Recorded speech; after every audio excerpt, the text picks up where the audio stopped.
afternoon, everyone, and welcome back. Welcome back to Hot Mic. I'm Nathan Ivy, your humble host, aka Agent Provocateur. And as always, not alone. Today I'm joined with a very good crew. It'll be the three amigos today. Myself, Kevin Aldridge, how you doing, sir? Very good, very And good. Phil Heimlich, how you doing, sir? Yeah, I'm still questioning that humble part, but other than that, I'm doing fine. Oh, you see right through it, huh? Okay, I'm I hate to transparent. say it, but that's the way it is, pal. Hey, I'm glad you called it out. I'm glad you called it out, man. Thank you. Happy Valentine's Day to those And by the who way, do thanks, that guys. kind of I thing. haven't gotten one Valentine's Day card from anyone, so I'm just kind of bitter about it. Oh, you're bitter about it. Yeah, Okay. yeah. Yeah. I didn't mean to bring up any like sore things or anything like that. Not trying to make you feel bad. Well, you did. You pushed a button there, but I'll Hey, let it let slide. everybody know where you're on Facebook and maybe somebody can slide in Sexy Phil's DMs. I'm desperate. Desperate men do desperate Oh, things. desperate now. Okay, all right. Yeah, no. Oh, I won't cover it up. No, definitely desperate. No question. So, I mean, there's a lot of stuff to talk about today. I mean, you got local stuff we can talk about. We can talk about national stuff. Sexy Phil wrote an op-ed piece. Kevin Aldridge convinced Sexy Phil to write an op-ed piece. And you know what, Phil, man, I thought we were making progress until I read this piece.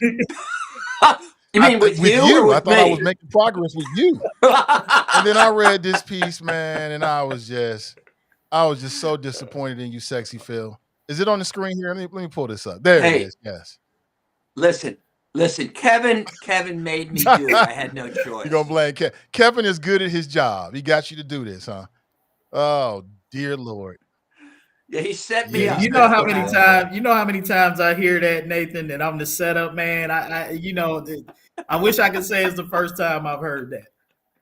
Oh man. I'm reading this like, what is in the world? What in the world? I think the people can see this. Preferring one race over another is unconstitutional and goes against our values. Now, I had to keep in mind, Phil, when I was reading this, that this is an opinion piece. So, it's really about your opinion. Uh-huh. No, it's a fact piece. We'll get into that.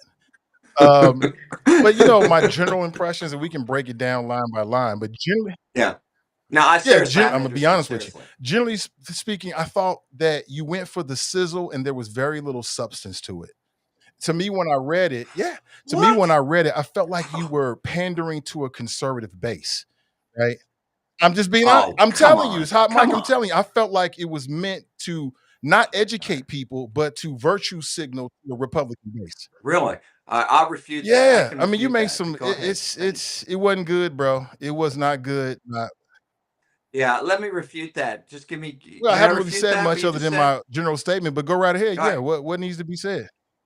Yeah. Well, first of all, when you say playing to a so-called conservative base, you'll notice in the first paragraph, I said I was disgusted by what Donald Trump has done in using DEI as a dog whistle and to attack a vulnerable minority, all that kind of stuff. So I don't see how you play. I'm playing to a so-called conservative base, and then at the end of it, I said the same thing, that I don't want to have anything to do with what he's saying. And the other, so I don't think that's playing to a conservative base. If I wanted to, I would have said, "Oh, what Trump's doing is great." Okay, whereas I said he was targeting people and using it for political advantage. The other thing you just said is there wasn't much. Substance, Um, what's substance. the expression? All hat, no Yeah, all ranch, or sizzle, no something. There substance. wasn't. Uh, Sizzle, yeah. Well, I would point out, because you've often said on this podcast, show me, where's the evidence, blah, blah, blah. Well, first of all, I gave you a couple of examples. First, of the situation in New York City, where de Blasio wanted to take a prominent public high school, kind of like a Walnut Hills type school, very prominent, very successful, which had a test, an objective. It was all based on a test. And originally, as I said, that test was actually put in to protect people who might have been discriminated against, because everybody takes the same test. That was one of the things they heralded about that. And de Blasio tried to get rid of that because, as he put it, in his words, there were too few blacks and Hispanics. Okay. And a court, in my opinion, after years, finally ruled against him on that. I also talked about, and so I'm giving you specifics here. I talked about for years, up until about 2 years ago, the Cincinnati Police Department, that basically there was clear discrimination against white males. Okay, that they were required to promote a female or an African American after a certain number of white guys were promoted. Again, it's a test. But probably the most important thing that I mentioned in there, whether we like it or not, is that the U.S. Supreme Court, in that case involving Harvard and I think North Carolina, said very clearly it is unconstitutional, okay, to discriminate, whether it's against a race, for whatever. So even if you and I don't agree on my main point, it kind of irrelevant, because the Supreme Court has made it real clear you can't Yeah, it do wouldn't be it. the first time the Supreme Court got something wrong. But the reason why, so let me break this down for you and get to my thoughts about it. I just didn't read a lot of Yeah. substance. So, and yeah, you did say that stuff about Donald Trump and you tried to distance yourself. But in my opinion, as I read it, you were guilty of the exact same thing. Your entire piece, your it, Oh, that let it hurts. hurt, then Now Phil, you're let it hurt. getting me right The here. entire piece is nothing but a racial and gender dog whistle. That's all it is. You offered Oh, zero data oh. to support anything that you said. I just told you I You offered offered the some police anecdotal thing. I offered the examples, thing but about New you York. generally made this broad statement. You made two big mistakes. Number one, you generally made this broad statement that DEI is just about gender and race. And as we have said to you many times on this show, it's far bigger than that. It's about people. It's Actually, I I don't think did you read the read the article. I article. read I it. don't think I you read read it it. twice. Well, if you read it, I said there were two types of DEI. One was what we talk about here, like casting a wider net. I said I support that. I don't think that's perfectly legal and constitutional. I said, though, the other kind of aspect of it is where you specifically discriminate against a particular race or gender, and that is the Right. one, not the wider net. That is the one that I consider not wrong. It's unconstitutional, and it goes against the values that our But country is it supposed to does stand for. nowhere in this piece do you mention disabilities. You talk about race and gender specifically as if those are the only issues that DEI has been set up to address. And in that way, it is a failure. You're kind of misleading people by not letting them know that DEI is more than just policies based around race and gender. That's number one. Read the headline, the heading, which I think, by the Right. way, So the you didn't write Inquirer the put it. heading. I don't That's think it why I was didn't include necessarily. it. I don't remember. Well, whether I wrote or not, the point is, it doesn't say I'm against all DEI. I say I am against racial and gender Right. Right. preferences. That's what I said. I'm not coming out against the ones involving Right. disabilities and who knows Right. how many And that's others the there other are. way, the other failure, in your opinion, in my opinion, is that, you know, you make this blatant statement as if this is the nature of all DEI policies, that they're all race and gender preferences, and it's just not I true. just said to you, I just said I approve casting a wider net. Didn't That was in the article as an Yeah, aspect of DEI. I didn't yeah, just you say it tried to was cover racial your bases. gender. You threw that in there, but 99% of the entire Come on. piece is about race and gender. So that was the point you were trying to make, and it misleads people about what that work is really all about. And here's the biggest issue: where is the evidence? Like, if you're against, What evidence? I'm You getting give me an to it. example of Where is evidence. the evidence that Okay. DEI is Yeah. discriminating against white males? Where? I gave it to you. Cincinnati Police Department specifically discriminated for 40 No, years they against didn't. white males. No, I gave you that the you are example. completely misreading. That's not what happened. Back in No, that's not what happened. first, Back in 1981, right? There was a consent decree yeah, put in yeah, place for the Cincinnati Police Department. Now, why yeah. was that put in place? Well, it was put in place because of Right. past So discrimination. 100 years previous to that, for 100 years, there was racial and gender discrimination inside the Cincinnati Police Department, Yeah, right? don't Okay. I agree? So they put these in place. They're in place for, what was it, like 20 years, I believe it was? No. For like 40, Okay, so they over were in 40 place for years. 40 years. A judge, Yeah. My point was, at I'm some getting to that. point, how long does this go? It might 100 more take 100 years? more years, but I think that with Judge Susan Delott, that was the federal judge. I think that the way that she's looking at Yeah. this, I can go with it. What she said was, okay, back in 1981, we had this percentage of women and African Americans on the police force. She flashed forward 40 years, looked at the data, and she said, oh, the numbers are better now. So now we don't need these particular policies. I'm okay with that. So she's Okay. looking at the numbers. So what I would say to people that have a problem with DEI, and what I don't hear enough of, is if you think that white people are being discriminated against, show me the numbers. Show me the Well, numbers. But can I again, interject I here and showed say that you, I think it's a mistake, please. and I'm enjoying this. I'm actually sitting back. I got some popcorn over in the corner. I'm Yeah. gonna Good. grab here in a minute because I'm enjoying this. Yeah. But I think it's a mistake to talk about DEI as we know it today and things that were done years ago in the realm of trying to fix sort of historic discrimination.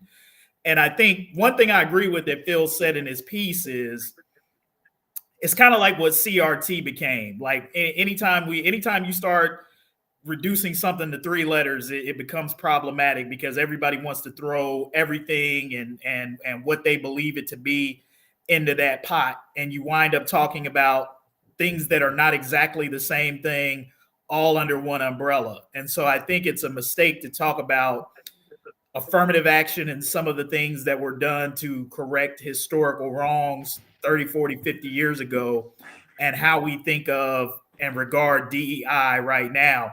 I think that's been one of the death knells of DEI in the larger extent, because a lot of people are associating DEI initiatives with what Phil is talking about, which are sort of these affirmative action anti-discrimination programs that were put together to try to correct historical wrongs. I'm not saying that DEI is not that, but I'm saying I think what we wind up doing is we wind up talking about things that are not exactly alike and trying to put them under this umbrella of DEI, and that's part of the problem with the conversation. So we got to make sure that we're talking about the same things if we're going to be debating them. You know, Phil can't be over here talking about what he perceives to be affirmative action and quotas, and Nathan over here on the other hand is talking about, or I'm on over here on the other hand talking about DEI, because they're not necessarily the same thing.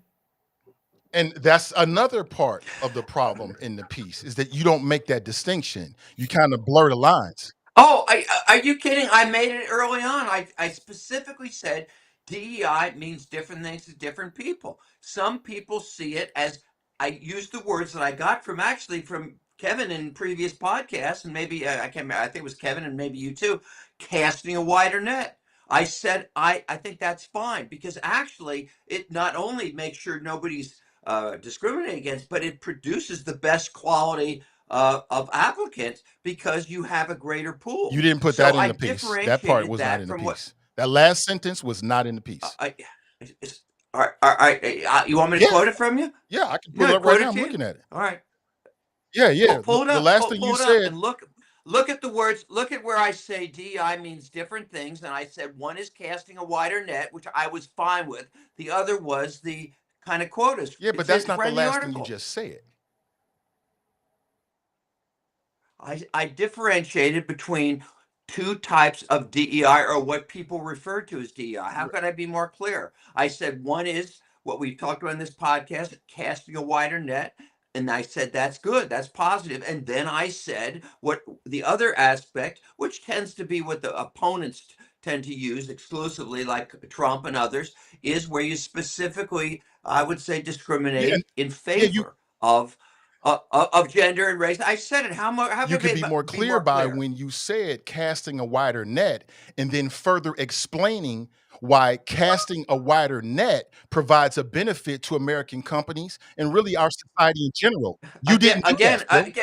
Read it right now. I said it produces a better But you quality didn't put that in the employee piece. It's because you not are in this casting one. piece, I said Phil. it in the You article. left it with, just as you said, you left it with, some people think that casting a wider net, or DEI is casting a wider net, and you left it right there. You didn't add why casting a wider net is actually good for our society and American businesses. You left that part out. That was the only point I was trying to make. All right, let me pull. Well, you guys, you keep talking. I'm going to pull it up my own so Yeah, I can I've have it got in it up front of right me now. It's here. right here. We Okay. scrolling through it right now. So let So me throw in a little plug for the Inquirer at Cincinnati.com, which is one of the reasons why, I sort of pulled together these different perspectives on the issue.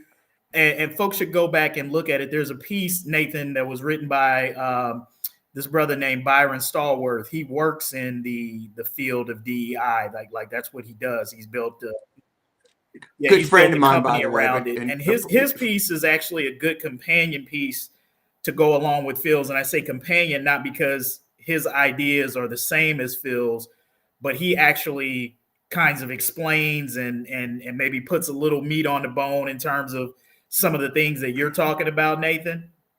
So I think like when you read Phil's piece, when you read Byron's piece, and I think there was another piece from Al Gerhard Steen that was a part of this overall package, I think you get a pretty good, robust conversation from different perspectives about what DEI is and isn't. yeah. And you can get kind of a well-rounded conversation. So I would encourage people, shameless plug, to go check out those other pieces and read Oh them yeah. all in their entirety and see what they come away with. I mean, good stuff, man. I mean, I would encourage people to check out a lot of the opinion pieces. Like I spend a lot of time just reading people's different opinions. So you're doing a good job with that for sure. But back to Phil, you're not off the hook. So in general, Let me just say, I feel everyone is entitled to my you opinion. and Trump. You and Trump. I understand. Yeah. Oh, Yeah. there you go again. A Yeah, dagger because in my in this heart. piece, you're just like Trump. You tried to separate yourself and say, oh, well, Trump is using DEI as a dog whistle. You did the same thing in this piece. The general impression that I was left with after reading your piece is that white people are being discriminated against because of DEI. And my question would be, show me the numbers. Show me the numbers. You got to go company by Again, company, I but show went. me the numbers where white men Well, I are mean, being discriminated against. I don't believe it. well, I mean, how many examples? I gave you the specific example of the New York City specialty schools, kind of the top schools, where they had an objective test, and De Blasio tried to get rid of it because, in his words, there were too Well, how do few we know blacks and the test was Hispanics. I objective? gave you. Oh, come on. I mean, we can. What do you want us to do? Do a study of every Absolutely. test Yeah, that you there ever is in the heard of country? culturally Oh, biased come on. testing? Oh, yeah, yeah, What do you mean? yeah. Oh, But the yeah, fact yeah, of the matter yeah. is, I mean, well, what I mean is, what do you want to do? That test, as I pointed out, one of the reasons that they used that test was to protect against subjective. You guys have talked a lot about, and I think it's valid, how some white guys that are in corporate boardrooms, they hire their friends. They don't even mean to, maybe, but they hire people they're comfortable with. Okay, and an objective test or a multiple choice test, whatever, at least protects against that good old boy kind of network thing, which you guys have criticized quite a bit. It's the same thing with the police. Sure, and the issue isn't whether in 1980 it was the right thing. The issue is, should it have been in effect up until like 2 or 3 years ago? I would argue no. And one other point I made, and I'll repeat it here, is that if we are going to start these kind of programs, where I call it, what I would say, reverse discrimination, or whatever you want to call it. I mean, not only where does it stop in terms of number of years, but how many different groups are we going to put these in place? Women have been horribly, at least horribly discriminated against in the workplace, forced, basically sexually harassed. I mean, this has gone on for years. And I gave an example of a friend of mine who went through who was totally passed over, even though she was like the best salesperson in the company, just out of pure, just anti-female bias. But when I asked her, what's your solution? She said, I don't want special. I don't want anything. I don't want to be discriminated in favor. I just wanted to be That was a fair. terrible example. I Okay. read that. And that's it. And I also gave an example. I mean, there's no question that Jews in this country haven't suffered anywhere close to what African Americans have. But there was historically discrimination against Jews. I told you about when my father applied to medical school. Each medical school, he used to explain, they had a little quota of how they'd only let so many Jews. Now my point is, okay, so what are we going to do? Put preferences preferences in for Jews and preferences in for women? It Where does it ends Well, when end? we deal with decades, if not hundreds of years of gender and racial discrimination. I read your piece. I read the part about your friend. I didn't understand what the point was. So your friend was discriminated against and passed over. And her attitude was, well, I'll just have to suck it up and deal with it. And what? What is that supposed to mean?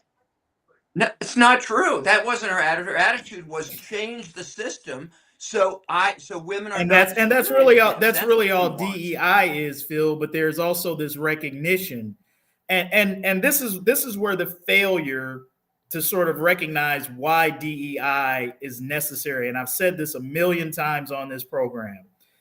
Is if you look around and anything is all too much of one thing, that ought to be emblematic of the fact that you have a problem somewhere.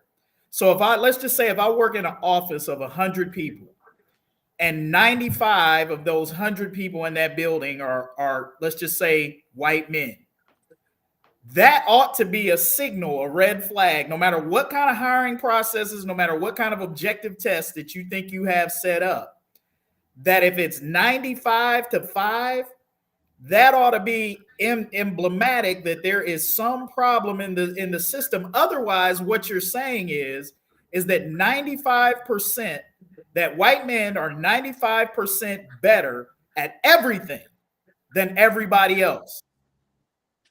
I'll agree it's a red And flag. I so don't so the disagree. question then becomes, this is not how it, so left to its own natural devices, right? No, I don't say I'm leave just it to saying here. Let natural me finish. devices. Left to its own natural All devices, right. we see in a 95 to 5 situation that diversity is not occurring. So that means that there's something wrong with that 95% who is in a power position to make the decisions about who gets hired and who gets opportunities, that they're not thinking about diversity. That diversity is not something that's on their mind. So then it has to be intentionally forced into the situation when there's a situation where people are not open to it, looking at. So that's where DEI programs come in. Like, Phil, you want you and your friend, and that look, I think black people would say the same thing. Yeah, we just want equal opportunity. But the fact of the matter is, equal Yeah, yeah. opportunity is not occurring organically. In this country, time and again, it is proven that if it is not forced upon the 95%, it won't happen. Well, the question is, what is it that's going to be forced? But let me try. Yeah, Let's but you're talk about the New glossing over one York part though, and it has example. to be said. So you gave an Okay. example about the Yeah. Cincinnati Police Department, right? Back in 1981. Yeah. By Yeah. all accounts, it appears that its DEI program was actually successful. That was the reason why Judge Susan DeLotte said, "Hey, the city, you shouldn't do this anymore." Because the Okay. because the What year was the program was lot? Just actually, so I know, hold on, just the what program was year? actually successful. They were trying to diversify and bring more African Americans and women into command staff and onto the police force in general. And these programs worked. There was no admission of that in your piece whatsoever. Well, the question is when you say work. Let's put it this way: when I was on city council, which was 1993 2001, okay. And truthfully, I wasn't that aware of the whole thing in the police exam, and as well as I should have been, or I would have spoken up at that time. But the thing is, where again, at what point does it end? I would argue that those factos, what do you? There was, I would argue that the percentages of females and African Americans were corrected, and yet the thing stayed in for another 20 No, years, and just no, for no. The political system reasons. worked the way the system was supposed to work. African Americans and women, because of discrimination, were being locked out. The federal government came in and put in the consent decree and said, listen, you guys are going to do these things because we want to see more diversity. Flash forward 40 years, we saw more diversity. A white officer, I think it was a sergeant's exam, felt like because he scored higher on the test, that he was being discriminated against. He filed a lawsuit. He won his lawsuit. The consent decree was taken down. That's the way the system is supposed to work. That's it. Nobody was injured, right? The plaintiff. Nobody Well, was no, no, no, injured. no. You Nobody can't say was that. injured. You The can't. system worked the No, way it you was can't say supposed to that. work. We increased diversity in the Cincinnati Police Department, and when it got to a point in which maybe it was going beyond its mandate, they stopped it. That's it. Here's where we are, Well, Nathan. And Phil has, and I'm not going to put the burden of answering for white America on Phil, because too often as a black man, we've all felt that we've had to. None of us like being put in a position where we feel like we have to answer for all black people, and so I'm not going to put him in that position. But one of the things that he has not been able to resolve on this podcast, which we brought up, which is the overall continuing question that we have in this America. There's an acknowledgement that black people were done historically wrong. There's an acknowledgement that the historical wrongs perpetrated against black people reverberate to today, even to the extent of the amount of generational wealth that we've been able to accumulate, education we've been able to accumulate collectively and pass down through generations. That has been stunted because of slavery, Jim Crow, racism. No one would argue that point. Where the challenge comes in is everybody wants to say, hey, you guys were done wrong, but nobody wants to acknowledge what is a proper remedy for that. You talk about reparations. No, can't give them money. You talk about, hey, let's develop DEI programs or programs that help black people catch up. Well, you can't do that because that is reverse discrimination against white people. So it's like every remedy that black folks or some people propose to say make up for this historical wrong, white folks look at it and say, well, it's unfair to us. Why should you get money? Nobody's giving us money. Well, you've had money. You've had opportunities, greater opportunities for 400 years that were deprived of us. And so I understand what Phil is saying, because the reality of it is the damage is incalculable. You can't put a number on it. You can't say yeah. that even if we did it for 400 years, it's logical. It's a logical fallacy to suggest that even if you did it for 400 years, that would allow, the makeup for what it was. So the damage that was done was incalculable. So And I I would agree. venture to I agree with say that. that there's nothing that could be done that would make up for the lives lost, the potential stunted, all of that. But to say Right. that Yeah. doesn't mean to say that something should be done, right? And that we shouldn't attempt to remedy that. So what I'm saying to white America is what you can't say. You can't acknowledge the wrong, but then not want to come up with some sort of remedy. And that's what has to stop. I think white folks would be better off, instead of continuing to drag this and kick this can down the road. Say, hey, look, let's just swallow this bitter pill for us. I'm not talking about for black people, but for white America. We're going to swallow this bitter pill here at once and come up with some remedies that we're going to do to get this off the table, so we don't have to talk about this anymore. Whether that's reparations, whether it's some widespread program, just swallow the bitter pill. I know it's going to be hard. I know some folk going to sit back and say, why these black folks getting checks and we ain't getting checks? I know that's going to be the conversation. But until white America decides to make right the reconciliation that they never did. I was just explaining this to somebody the other day. The United States, there was a flashpoint in history after the Civil War where this country was on the right road to reconciliation for the wrongs that they had done to black people. We saw how black people were starting to flourish during the era of Reconstruction. But politics, as it always does, racism, as it always does, intervened and disrupted that process right when black folks were starting to get onto a roll economically, politically, in all of the ways that they were beginning to be able to realize the dream that they had been denied. And America betrayed them in that and never lived up to that promise. And ever since then, there's been this attitude of, hey, get over it. And we can't continue to, it can't continue to go on like this in this country. We're always going to continue to have these conversations. Phil, I'll give you the last word. Give you the last word, Phil. Well, thank you. I really can't argue with anything that Kevin just said. In fact, I thought what he just said was a pretty powerful Powerful statement.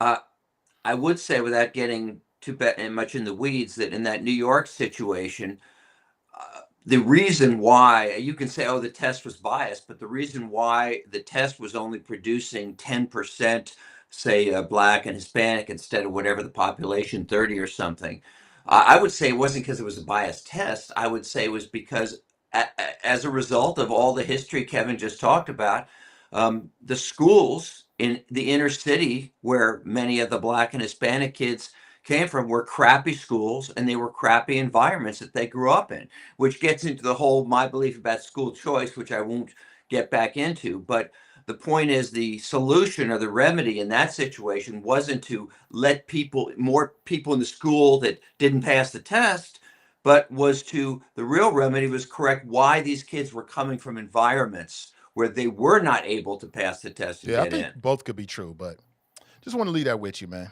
You try to throw that stuff in about Trump, you was just like Trump in that piece, but that's my opinion. Boy, I'm you know not how trying to to hurt hurt a you, guy. man. I You mean, really do. if I didn't like you, Phil, I wouldn't waste my time saying a word to you. I don't spend a lot of time. Hey, the Bible says, listen, the Bible says a wise man listens to a rebuke. Did I get that right, Kevin? Something like That, that. right? So, All right. something like that. Yeah, that was an exact quote. But I will accept both of your Yeah, comments, and I absolutely. I respect them. respect your opinion as well, but let's move on. So you kind of Thank touched you. about on Hey some Nathan, things that I want to talk about next. before you jump into that, let me just say I wanted to get this off the top, but just the kind of Yeah. the way that we flowed into it. I gotta make a correction from the Tuesday podcast, and I told Oh, you that's right. Go ahead. you always gonna do this. So what is Hold it on, you hold don't on. want Let to me know? get my Go humble ahead. pie. We're ready I'll to be right back. listen. Let me get my pie. Yeah, I'm gonna need the whole pie, brother. I'm gonna have to swallow every last piece of this. Oh, I'm going to And enjoy so this. first, I'm going to I'm enjoy going to this. issue an apology to Commissioner Alicia Reese. Not because I never felt like how she was handled in that situation was correct, but I think one of the points that I was arguing was based on some bad information that I had, and so I'm a big proponent about not moving with misinformation and disinformation and spreading it, and I violated my own rule in the podcast. I had some bad information and I ran with it. And so I'm a believer that if you get out there, if you're loud with it, you need to be loud with your correction, your apology. I ain't one of them dudes that's gonna double down and be like, yeah, I had bad information, but no, I had bad information. And because of the bad information, I gave a bad take. So I wanted to issue that apology. I would say that based What was well, the the bad bad information information about the was cone being I pulled out of her thought that hand? the cones that Alicia was moving belonged to the company that was doing the work there. And they weren't actually the cones that belonged to the company that was doing the work. They were actually cones that are there all the time to save parking spaces for the commissioners. I didn't understand that was the case. So the whole premise of my argument was based off of the bad information that I had. And so there was nothing, I mean, given that information, there was never anything that Alicia did in that situation where she could have even remotely been questioned or been in the wrong about how she handled it. So you're saying as a regular practice, those cones were there and Yeah, she well, would she move them wouldn't when she move them. wanted to Normally, park? she would call somebody down from her staff, and they would come down and get them, and she would pull in. But on that particular day, her staff was busy getting ready for the meeting, and so that was why she herself moved it. So really, the dude it wasn't really any of his business. Like he didn't really have any cause to say anything to her from Jump Street. And so that's where I was wrong in my understanding of whose cones they were and whether she had the right to move them and all of that type of stuff. So that was kind of the crux of my argument there. It was bad information. I was wrong. I apologize, Alicia, to you. You were 100% right. Dude was 100% wrong for how he came at you.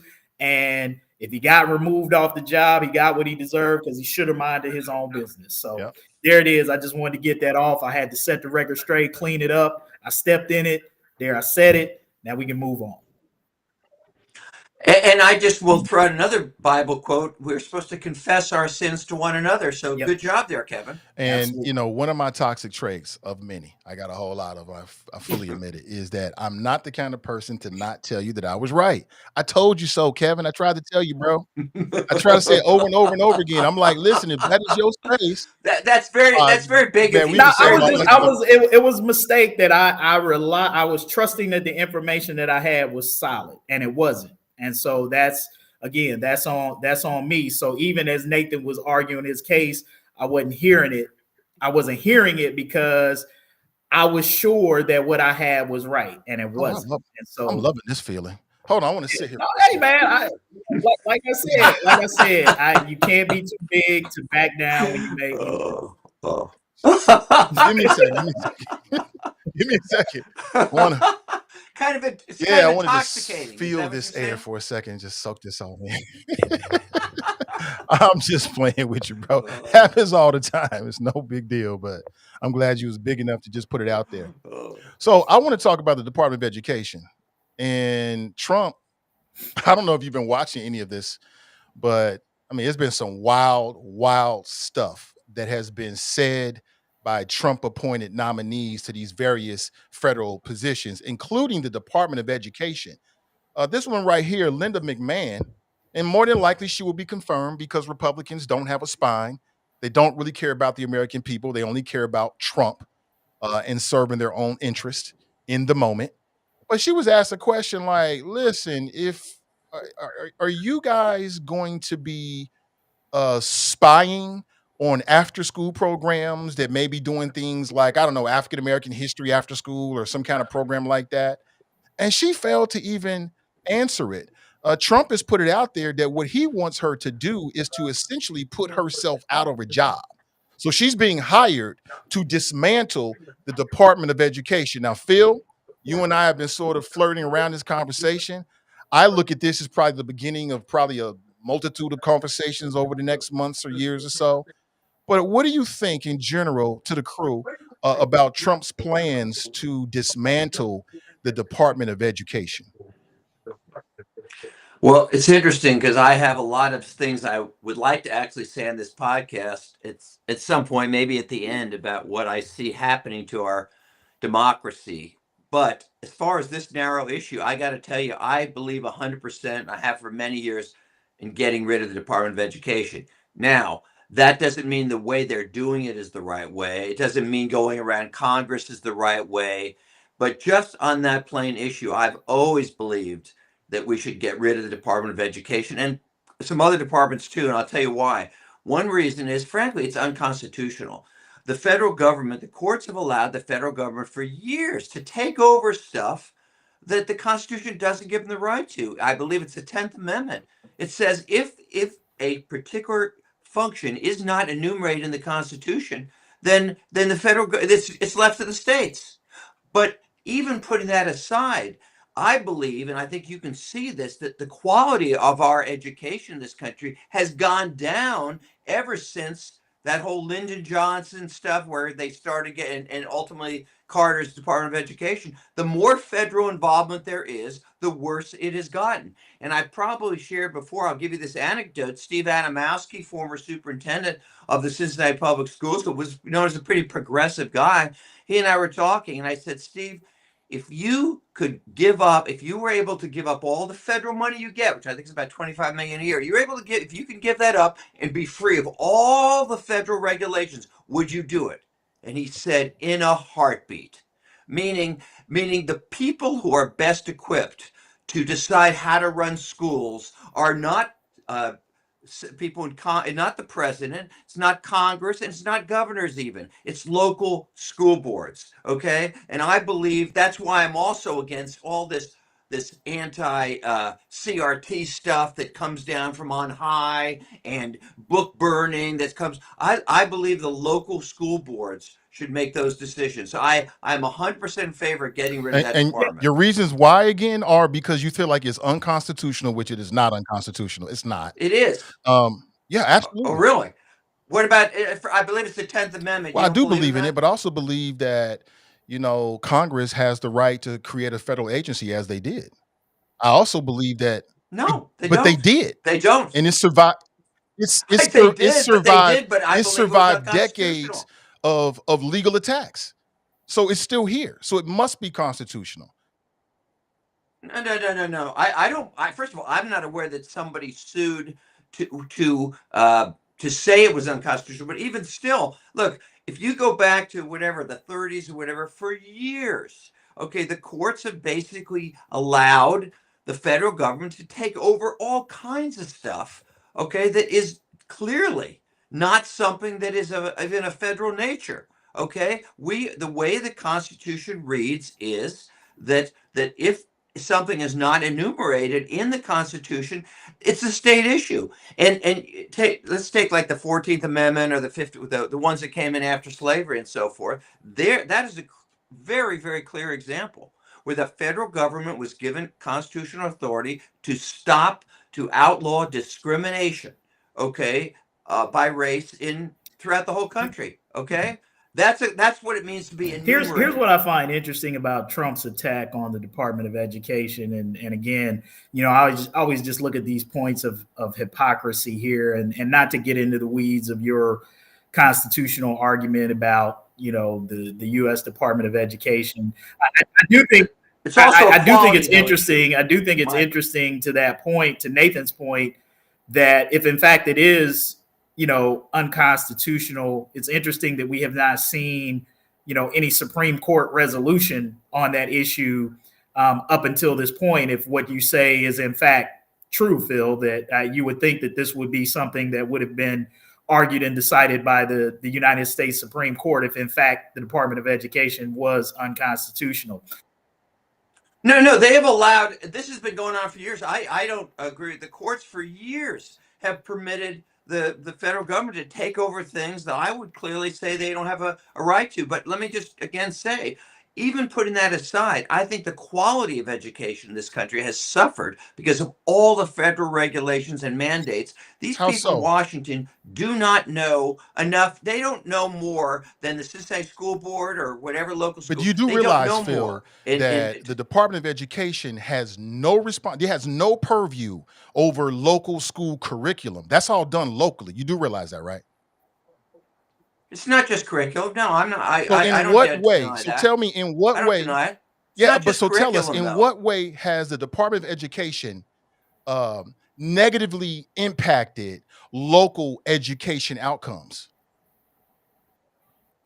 Well, first of all, if you go back, and granted, I don't have the charts in front of me, okay, but when I have looked at performance of our schools, say, particularly measured against other countries, there's pretty much a downward trajectory since the federal government started getting involved in education. Okay, and But so what's the cause and effect, as I though, Phil? said, I hear I you. just a second, as I said, I quoted uh, a pretty prominent and respected head of Cincinnati Public Schools who laid it out. He said, "Look, they're tying our hands in so many ways. I'm willing to give up the $25 million to just let us decide how to run these schools." And I'm not just talking about Yeah. curriculum. Yeah. I mean, so again, tell me where the Department of Education has failed. That's my other question. Like, it sounds to me like you philosophically, and again, I still have a question with political philosophies that don't actually impact and improve people's lives. I don't understand. What's the point of having a political philosophy if it doesn't improve people's lives, the quality of their life? So, in what way has the Department of Education failed? Well, I thought I just said if you correlate, and frankly, the burden is on you to show where it has made education better. If We since can you're get to that. supporting You're continuing, trying to turn it back on me. but as I said, I'll say it again. Okay, when you look at the performance of the education system overall in this country, the more the federal government has gotten involved, the worse it has I gotten. would I don't have know to what look at else you those want numbers. To my compared knowledge, to compared to. And let me give you a well, uh, okay, and I'll give you specific some. example. All right, you go Well, I do yours mean, first. Go that's my ahead. question in general. Like, I understand the constitutional debate. We could debate that forever. We just see that differently. To me, but you're the lawyer. To me, to my understanding, the Constitution was a living, breathing document that was supposed to amend and change depending on the changing times in our society. So when I hear people with that strict constructionist, only the way the Constitution reads, that's just not consistent to the way the framers actually set the Constitution to set up. It was set up to adapt, to change based on the changing aspects of our American society. Right. We can We can argue argue about that. about that, but But I'll so give you a I specific get to example. this. Tell me where the Department of Education has failed. I'm not saying I'm an expert on everything I'll they tell do. you. I'll tell you Tell right me now. where they're failed. I'll tell you Because right now. if you point to Yeah, local school I'll tell you where outcomes, they're failing. they're not responsible for curriculum. That's not what they do at the Department of Education. Yeah.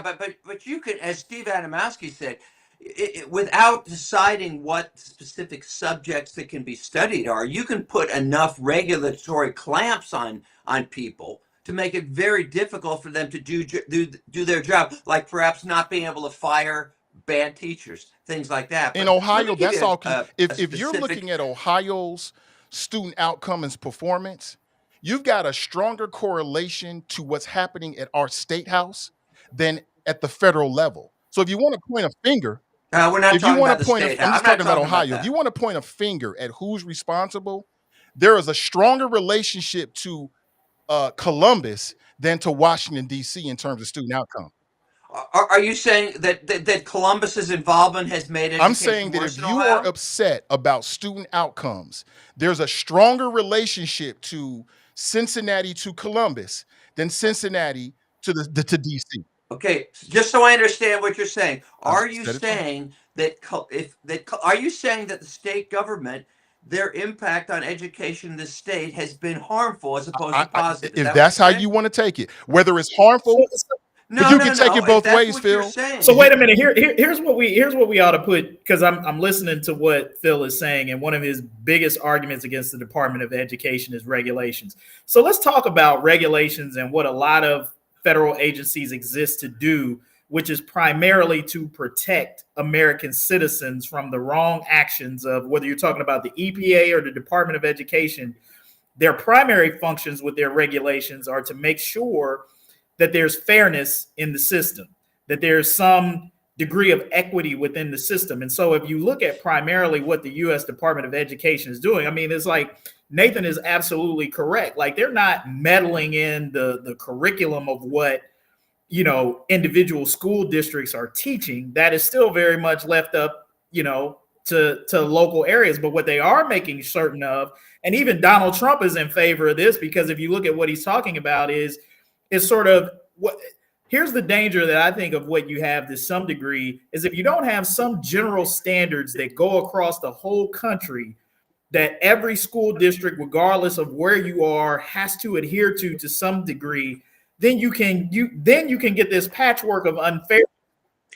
in other words, one size fits all. Not in some In some cases, levels, one yeah. size fits all is necessary to make sure that fairness on some level or some degree is maintained. That you don't wind up in situations where you're having certain groups or certain types of people who are being discriminated against because in this particular state or in this particular neighborhood, this is how they want to run it here and there. The federal government's primary responsibility, in my mind, in my eyes, is to make sure, because we know this. I mean, this even goes back to the old states' rights argument, right? That even goes back to slavery. If we want to talk about that, those folks who always argue for states' rights means, to me, that's always a red flag of, hey, we want to have the ability to be able to do whatever we want to do, even if it means we can discriminate and put people down without the federal government coming in and telling us, no, we can't do that. And to Correct, me, Mundo. that's the danger when you start getting rid of these federal agencies that actually police fairness, which is kind of their primary Yeah. All right. responsibility. Let me respond. Let me respond. First of all, I do think it's interesting because if I heard correctly from Nathan, and I'll get to your point of view. If I Yeah. heard correctly from Nathan, he's saying the real fault about Ohio schools isn't the federal government; it's the state government. I think Yeah, that's what I heard.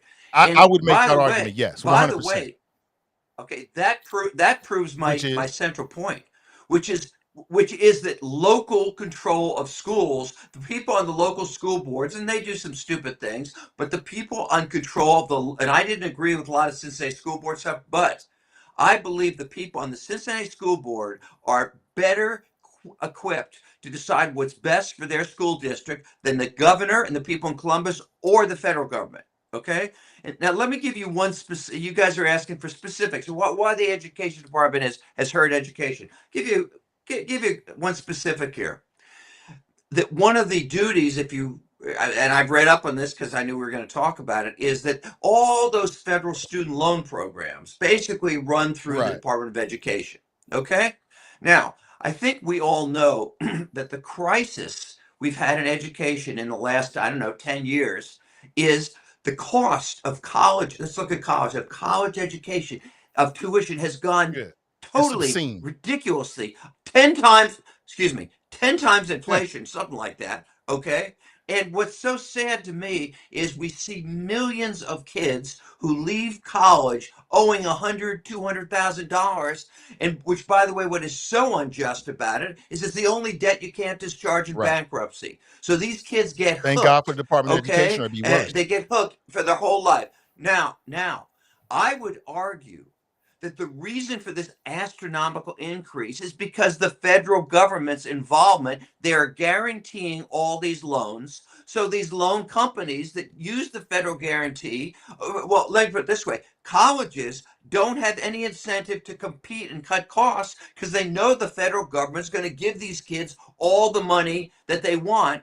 And that is why college education has gotten ridiculously expensive. There's no competition because of the federal involvement. That doesn't make any sense. So wait a minute, Phil. That doesn't make any sense, Phil. So That makes no sense guarantee. So wait a whatsoever. minute. Let's have that conversation then here real quickly. So I don't think it's a bad idea for the federal government to guarantee loans for any student who wants to go to college, because Lord knows that independently the banking and financial institutions never practice in discrimination, or they never practice in abusing Predatory lending. It's not a discrimination. No, It's it's a a discrimination financial issue. issue. I'm talking about what we know. Look, if you've ever been black and you tried to walk into a banking institution to get you a loan, which Phil, I wouldn't expect you to recognize, but we have to jump through. We have to jump through a few more loan hoops that you have to jump through. I'll just say that and that's been historically proven. If you look through some lawsuits and some things that have been taken out over the years against the banking industry and how African Americans have been impacted. So again, this gets back to fairness, discrimination question in my mind.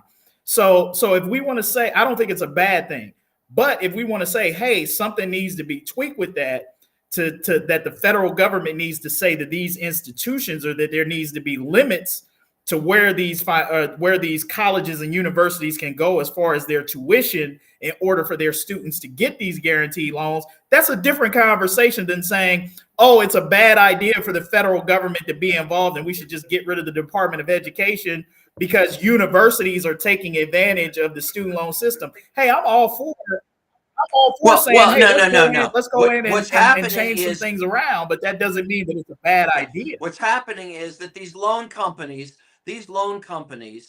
get these kids, are able to make massive loans to kids that couldn't otherwise pay it back because they know the federal government will pick up the tab. And similarly, colleges know that this federal money or federal guarantees, either one, is guaranteeing that whatever they charge for tuition and everything else they charge, it's going to get paid. They have no incentive to cut their costs. And think about this. In this day and age where we have the ability to basically get your education at home, we have the ability of the internet. Why are colleges, why has the cost gone so high? I will guarantee you, if you take out the federal guarantees, those companies are not going to make those loans to those kids because they know they don't have the federal guarantee, and the colleges are going to start realizing, the feds aren't guaranteeing it now. We better start kind of trying to compete. So let me ask you this, Phil. So who do you think? Who do you think is going to be impacted and hurt by that the most? Certainly not the most affluent and people who can afford to go to college, because then you'll get back to this place where college is exclusively Yep. for the wealthy, And that's the point. people who have money. Because Okay, what well, the colleges you're are going to assuming that do, the cost. your logic is your thought is that's going to force the colleges to adjust and lower their tuition and their prices. They're not going to do that. They're not When going to have do you that. ever seen? When have you ever To seen the compete. rich come up with a philosophy of where they're going to take less?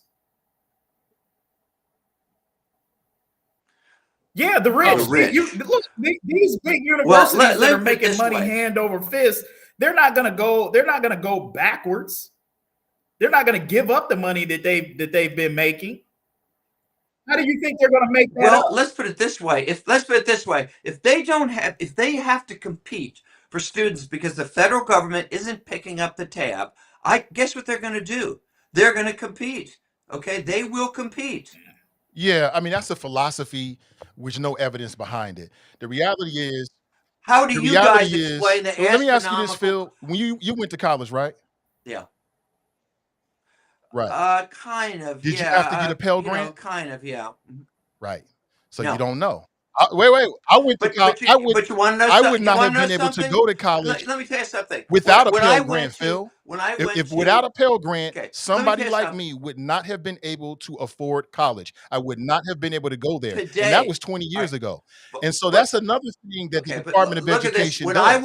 It it When I administers went to and provides overview and also implementation for a lot of these programs that have given a lot of access, okay, right? A lot more people are college educated today because of what the Department of Education has done. yeah, and they have debt around their neck for the rest of their So lives, were you massive for debt Joe they'll never Biden's pay off, debt and they relief can't program? discharge in bankruptcy. Okay, then. So what? No, I was So not, and I'll tell you. so do you really care Let me about the debt explain. then? That was because it wasn't enough. Let me finish. It wasn't enough. What Biden should have done, and which they all should do, is to allow these debts, the student loans, to be discharged in bankruptcy. If you gamble your money away, you can discharge the debt in bankruptcy. These poor kids can't do that. They're hooked the rest of their life. That would have been a gutsy thing to do. And you know what else? If you allow the loans to be discharged in bankruptcy, student loans, that's another thing. These companies are not going to be piling on the debt because they know they don't have the federal government basically holding their fist around these kids' neck The the other rest of thing, their lives. That ought to be something we yeah, you should should have all agree supported on. Biden's And and Kamala let Harris's me ask debt you guys relief this. You program. brought If up you really me. believe that about student debt, Okay, you should have supported that program. But the other thing the Department of Education does, that was a pittance. It you wasn't got to start enough. somewhere, Phil. You Support got it to start fine, but somewhere. it was. Oh, come on. Yeah, I mean, Come listen, on. when you walk What, you out your have door, it's not enough 100,000 steps debt? to get to your car, but you keep I'm on giving you a walking and you get solution there. that really When you would help walk those out your door in kids. the morning That to little go to your pittance. car, the first step you take is not enough to get you to your car. But if you keep taking steps, guess what? You'll get to your car. It's the same thing with this. Yeah, but I'm telling you a major step that should have been done instead of that pittance. That's what I'm It was telling you. way more than a The pittance. bankruptcy Way for the issue. people that got debt relief, it was way more than a pittance. Do you at least agree with me that student loans ought to be dischargeable in bankruptcy like any other Say loan? Do again? you agree with that? I didn't hear you. Do you agree that it is unjust that you can gamble, borrow money to gamble, and discharge it in bankruptcy, but if a student loan, if they stop paying, they cannot use it in bankruptcy? Do you at least agree with me on that point? That's wrong. If I'm hearing you correctly, I do agree with you. I do think that's wrong. Good, and I am correct about that. It's a horrendous But thing. can I And ask let you a me respond to question? something else If you not asked for me. the role of the Department of Education in regulating, right? I know that's a nasty word for Republicans, but regulating the types of loans that these private lenders are offering to students, they would be preying on these students even more than they already are. They're preying Without on them the now. They're Department of the ones who are Education, it preying would on them even be now. worse. It would even be worse. Well, Without having a okay, let me federal respond. agency saying, You look, asked, you can't do that. What history has told us is that many of these private industries are going to do whatever they can to line their pockets with money. okay, but you're missing the point. You asked me about my education. Did I have a Pell Grant? No, no question. My family was able to pay for it. But guess what? In 1971, 72, I'm dating myself here. I don't have the exact number, but the cost for a year at Stanford University was I don't remember. It was a couple $1,000. It was $3,000 or $4,000. What is it today? 75,000.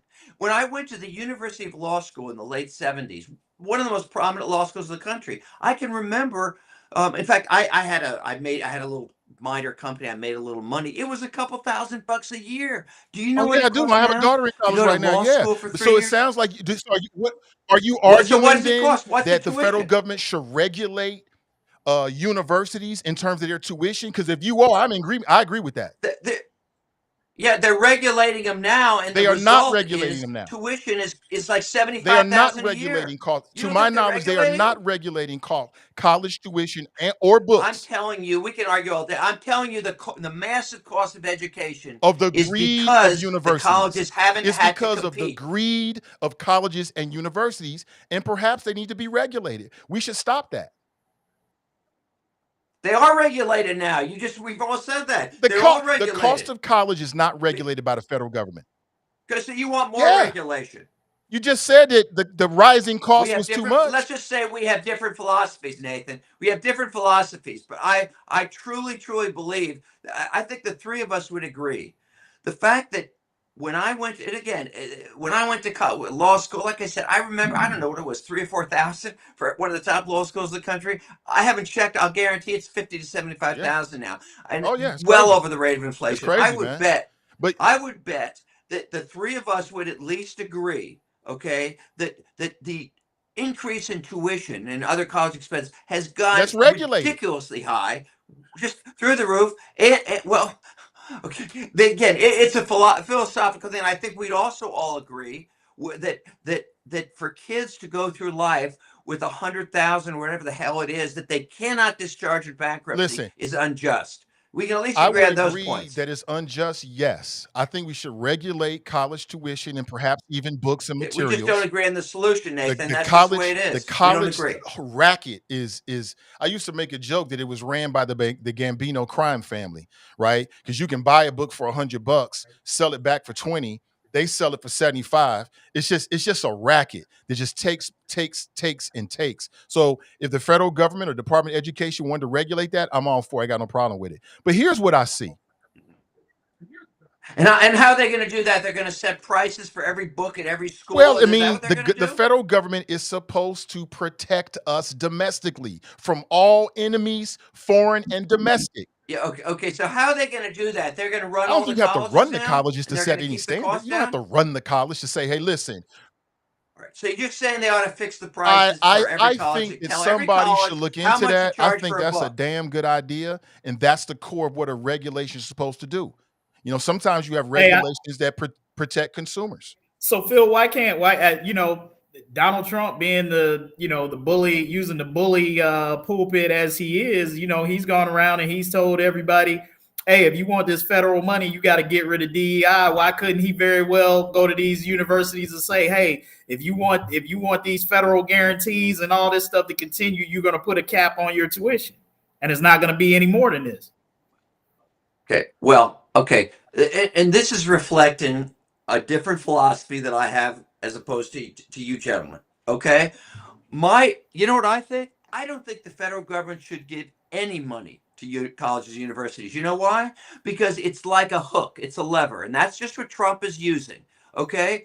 It's also unconstitutional too. Why should the federal government? I would cut out all dollars going to college and universities. I That's would easy cut it for out you to say. completely. Okay, because it allows Trump and people like him, or maybe it allows people that you agree with more. It allows them to hold this lever and tell these universities how to run their business, which the federal government doesn't know a darn thing about. And so, to answer your question, no federal money for universities, You in did my not answer opinion. his question though, and I think if Trump had done that, that's Okay, all right. something I'll be like, oh, okay, that's some populist kind of moves right there. Now he's trying to do something for the people, but of course, Now, I don't agree with it. Whether it's something we all agree with I know about because colleges or your we basic don't, I philosophy, don't and I think it's believe. so fascinating, is that the federal government should do nothing, and that just makes no sense to me whatsoever. No, I didn't say nothing. I don't say that. I don't think they should be getting involved in education They because they do do aside from the constitutional, based they do a based crappy upon what? They've job. been doing a great job for the last since 1980 I just in told terms you of giving access. I don't want to intrude. What do you have to pay? What's your daughter's cost of tuition every year and fees It's and all that? high. How much? It's My high. kids, huh? My kids, they're at school. It's like between Yeah. 35 and 50,000 a year. And you're saying, oh, the Department of Education is really doing a great job, given that nobody can afford Well, to go to but your kid's college in now. college, and so is mine, and so are millions of other people. So that's just not true. Yeah, but we shouldn't be paying what we're paying, and particularly, let's assume you and I perhaps may have the means, okay, or some people have the I means mean, to she's pay those there, so huge obviously amounts. we I do. think you all would agree the vast majority of people don't have 35,000 a year Right. or And the 50 or federal 70. They government don't should have that help. money. The Okay, so what federal happens? government, They have to borrow it, the and they're hooked federal the rest of government their should help lives. those people to try to get access to college. Just because you're born into a They're helping them now. situation where your They're family guaranteeing doesn't have a loans. lot of money, That's why Phil, the loan just program because you're born started. into a situation They're guaranteeing where the your loans. family That's doesn't have a lot of money does not mean that you should never be able to go to college. Even if that means it's called I investing in didn't say that. yourself, It's just the Phil. opposite. Don't we believe in investing in yourself? It's just the You got opposite. millions and millions of poor and working class children, the children of parents who are Who can't working afford class and college? poor, They can't who afford are able college. to go to So college, what you want to do is you want to get them hooked on who loans are for the rest of able, their life. And let me I'm get it out, saying Phil. if the federal I just want to government get it gets out. out of it, the tuition will You go way know why? down. Because it's And about greed. that's where It, we differ, and that's where we it's differ on not that going to go argument. down. Is Phil thinks that if you take the feds out of the equation, that tuitions will Which go is down ridiculous. for They're They will already and compete. competing, what I'm Phil. saying Yeah. is what I'm saying is No competition because they can all get all the money well, they want from the no. Here's what's feds. going to There's no happen is competition. tuition's not going to go down. What you'll probably see happen is you'll probably see a lot of universities and colleges have to shut down because not everyone would survive. Not everyone would survive having that infusion of federal dollars through student loans gone. Because what is not going to happen is that the lending industry is, you just got done saying that the lending industry would never give these kids student loans to be able to go to these colleges. It wasn't They fully might give them, guaranteed but by they the wouldn't federal give they government. wouldn't give the And what I'm amounts they are saying now. is if the federal government takes those loan guarantees away, there are going to be fewer students that are going to get lending opportunities from lending institutions. I think Right. that that's going to come down along racial and socioeconomic lines so that As everything else poor does. kids of color are going to be locked out of the possibility to get funding to even go to school, even if the tuition was lowered, right? That is what's going to happen. And so you see this as this all fire solution is going to make education better. I think it's going to make higher education much more exclusive, and it's going to make it harder for poor kids and kids of color to get into college unless they're Absolutely. going to Trump University or someplace like that, to get their degree. But the higher educational universities that kids aspire to get to, they're going to be okay and they're not going to drop their tuition because there are enough affluent families who are still going to be able to afford to send their kids to those universities and pay whatever tuition it is that they charge. The losers on this are going to be who always loses in these scenarios. And this is my argument. I'm not arguing that the federal government system is perfect and that it doesn't need to be tweaked. But what it has always done is it has protected the most vulnerable in our society from being shut out. And that's exactly what's going to happen. Okay, last question. I won't argue. How do you guys account for the astronomical? Greed. It's not the Greed. feds. Excuse me. The astronomical increase. Well, why don't we? I mean, And that it could apply usually to any does. business. And that's the You reason think why that? you need federal regulations. Look, colleges are not. Because what one of happens the is these problems companies don't really care about people. Yeah, What we that's have it. found Colleges are is no that unless different. the federal government comes in and says, look, this is what you can do, and this is what you can't do, capitalism is going to run amok. Absolutely. Colleges are no different. Gentlemen, Colleges and I think universities we are are. no Gentlemen, different than these greedy corporations with these Gentlemen. CEOs that are out there. They present themselves as sort of like these higher-minded planes, and we're not like that. No, they're just like that because they got They are like that. faculty So and you have staff. to They put got systems faculty in and place staff that they force got to them to pay. compete. They got money that they're trying to rake in. It's, as Nathan said, it's capitalism. They are greedy. They're all greedy, but that's why you have to have systems in place that Yeah, protect it's called against their regulations. greed by It's called forcing them to regulations, Phil. You're compete. right. Systems, regulations. I'm looking So up. you think competition is the antidote for greed? Really? Excuse me, Come not on. no. Look, you look throughout. Look, let me tell you something. You go back. You can go back to the Rockefeller, what the heck, Standard Oil, the whole thing there. Okay, all right. He had no competition. Okay, that's why he kept raising his prices. I happen to believe when you inject the reason we don't have, and I'm glad we don't have government owned grocery, that the government doesn't own the grocery stores, is I think we implicitly have a belief that the more grocery stores competing against each other, the better it is for the consumer. Okay. And I think that principle applies just as much in the area of colleges. And when it comes to like grocery stores and stuff like that, the fact is that I think most of us would be opposed if the federal government started running grocery stores, I because wouldn't. guess what? The prices would go up You and the know, supply would go down. I think the same thing the applies federal to government, I But colleges. but wish that but the we but all the had South. single payer health. If we had single payer health care and it was all ran through the federal government, it would be better for us than private insurance. We And it's have better that than now for private people insurance over in a lot of 65, and cases. it's 150. We have that now for people like myself over 65, and Medicare is it 50 trillion? I forget how much, but 50 trillion, something like that, in debt. Probably due to a Medicare is Republican right plot. now. So we have that. But Single payer. on the scene here, So Phil, you're saying that and this is where I just don't kind of think that it works, because when you look at the education landscape right now, there is a ton of choice and there is already a ton of competition that's out there. I mean, you can't. Price? Oh, on price, Sure. there's I mean, you competition. look, University of Phoenix. I mean, look, all of these universities that are out there are not these $75,000-$100,000 a year universities. You got some low cost options that are out there that a lot of students choose to go to because they can't afford to go to 75, 100,000. So there's already a low price point market for kids who want to go to colleges and that's the universities, same state. whether that's online or. Online.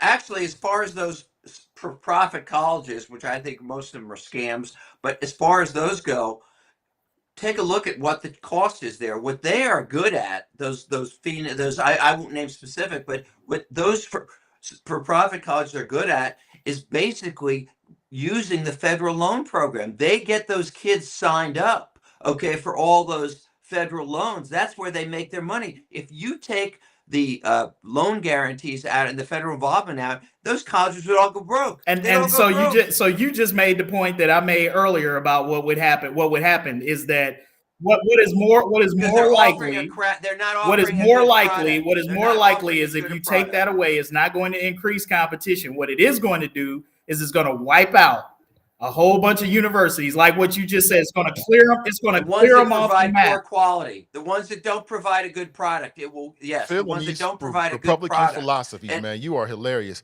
Now, I think it's quite obvious all right, that if what happened, like you proposed, like the federal government wasn't guaranteeing these loans, you're gonna see and the ones now you're get gonna see a discharged in lot of bankruptcy. people, and it's gonna fall down along social economic lines, like most things do, who are locked out of certain colleges. That's what the effect is gonna be. The colleges are not going to reduce their tuition. There's no evidence in all of American capitalism of that ever happening. Give me an example in any industry where that happened.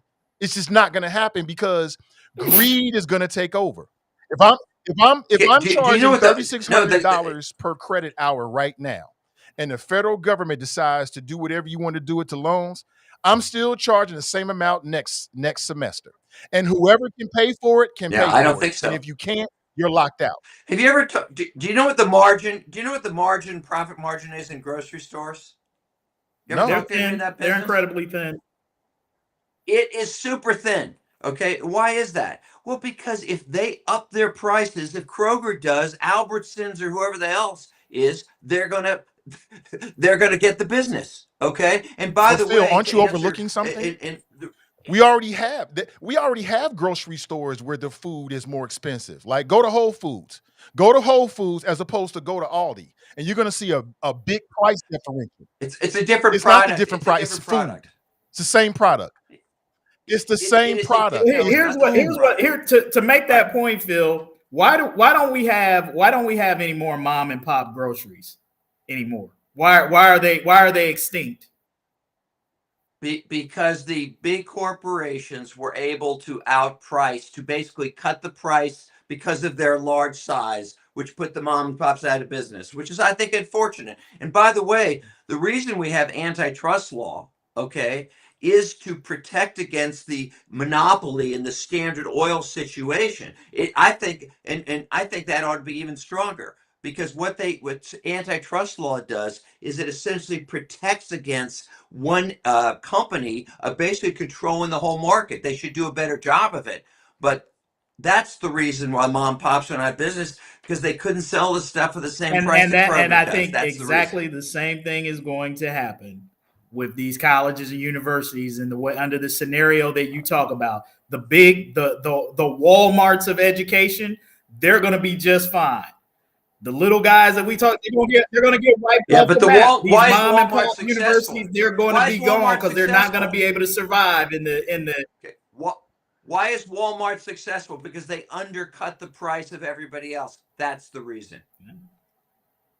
Why is Walmart successful? Because they undercut the No, price. that's true. I mean, they're able. I They mean, look, if you know the cost of doing business, the they're cost of doing cheaper. business for a That's the reason. Walmart, even though they have way more, even way more footprints, way more Yeah, but products. that's not the point though. Proportionally, their costs, they're able to run things at lower prices than a mom and pop store could essentially do. And so if I'm a mom and pop store and I'm selling milk and I've got to sell milk for, let's just say, for $2 a gallon, but Walmart or Target can sell it for like $1.50 or $1.25. Right, they're selling so much.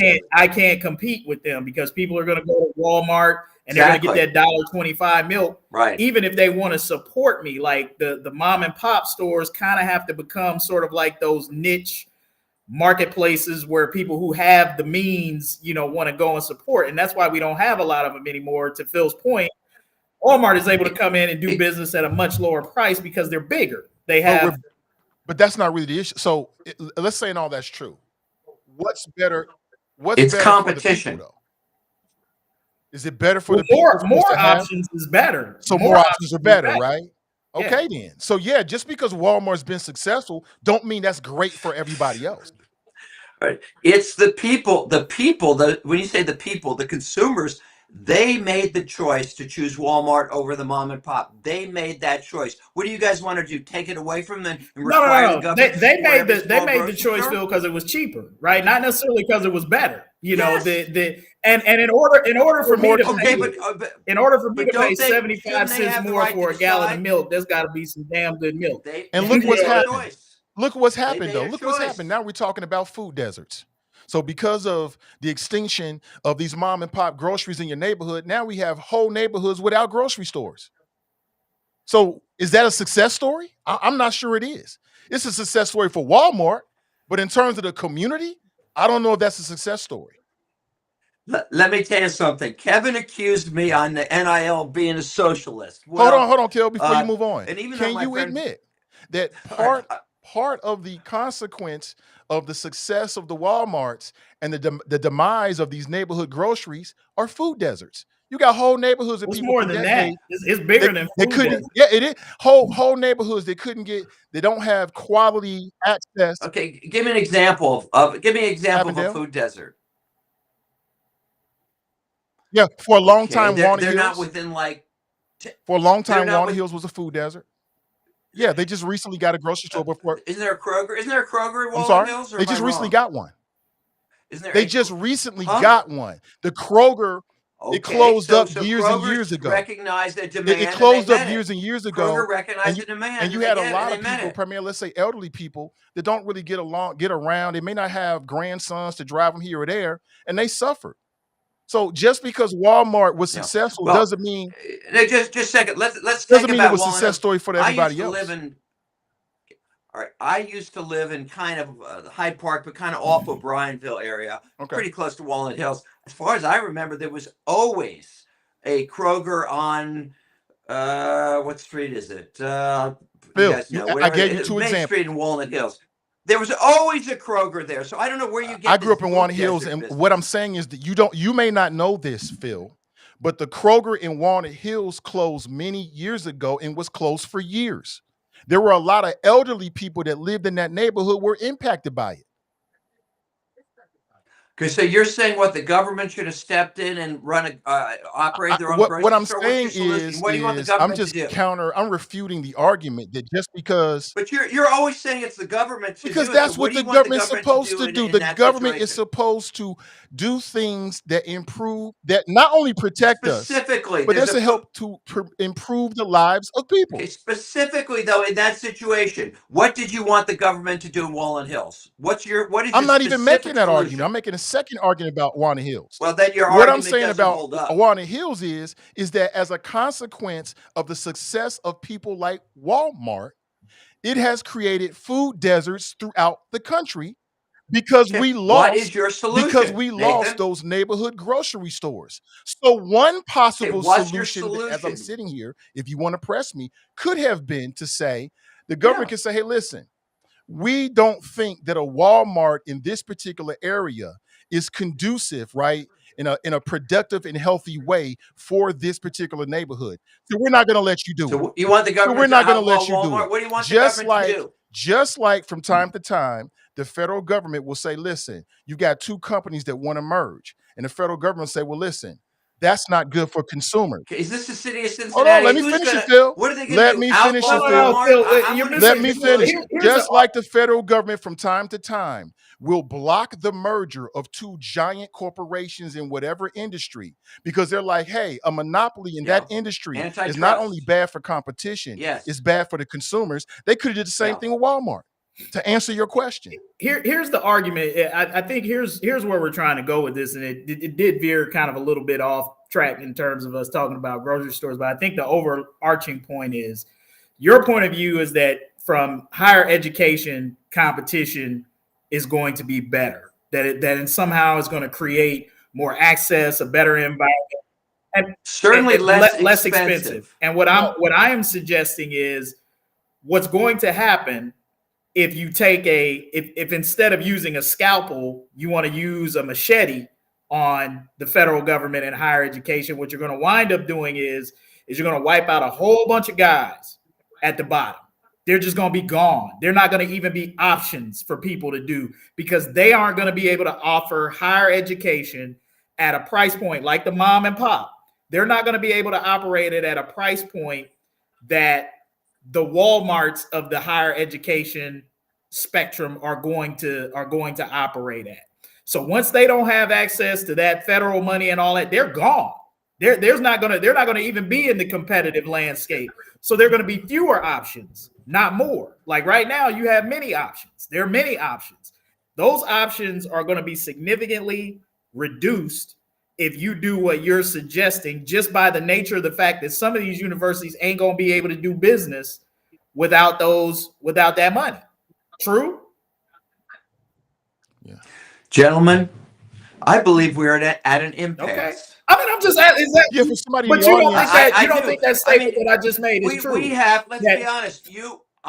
We have different philosophies about the whole competition thing. And guess what? I mean, I think it's a good Competition? discussion. We're not going to resolve it. We have different philosophies. yeah, I just don't understand when you're recovering something. I hear this competition thing. That's just something to say. It just doesn't make sense. It doesn't make sense whatsoever. But I want to answer. There's a couple in the chat who were like, well, I didn't know there was a new Kroger. I never said that. I said there's a new grocery store in Walnut Hills. There's not a new Kroger.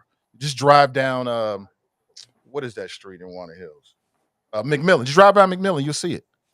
You check it out for yourself. And again, for a long time, there was no option there because the Kroger had closed up. I used to work at that Kroger, actually. I used to bag groceries there many moons ago. But one last thing, the other thing that we'll move on after this. I think we've exhausted it. But the Department of Education also, and Kevin, you kind of touched upon this. The Department of Education also enforces and oversees civil rights protections for students inside the school to make sure that all the students, not just black and white, but gay and lesbian, and also students with disabilities, um, are treated fairly, right? And what history has shown us from state after state after state is that unless the federal government comes in, if we leave it up to the devices of the good folks at the state level, it ain't going to happen. And that's the reason why I'm it saying ain't going local to more than happen. state, It's but not going that's to okay. happen. History has told us that without the federal government coming in and saying, look, Ruby Bridges is allowed to be in this school. Unless they do that, That was constitutional. if That's they based on the unless they do Constitution. that, it is not going to happen. And so That's based on the taking the federal Constitution. Department of Education away puts all of the stuff that we talked about in risk. And I mean, even furthermore, and I'll end with this, is that this is obscene, quite honestly. I want to make sure I make this point here. Linda McMahon is a bagazillionaire. Trump is a gabazillionaire, right? And these super ultra wealthy people whose children will never have to take a loan out, they'll never have to get a Pell Grant. They can go to any school anywhere in the world. If we found out that, in fact, there was actually a place called Atlantis and they had a school, these people could afford to put their kids there and wouldn't even notice it. These people have the gall, the nerve.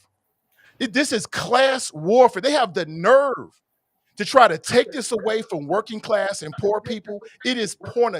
This right now is class warfare. And there's no other way of putting this. This is wrong on every single level. Shame on these individuals for even suggesting something like this. And their kids will never be in that position. I never would have went to college without the Pell Grant because we couldn't afford it. We could not afford it. It wasn't going to happen. And there's a lot of people with that same story. So shame on these people. They are robber barons and they're trying to rob us in broad daylight. Yep. No, I think that. Hey, thank you for that sermon right there, good Reverend. That was a good word right there.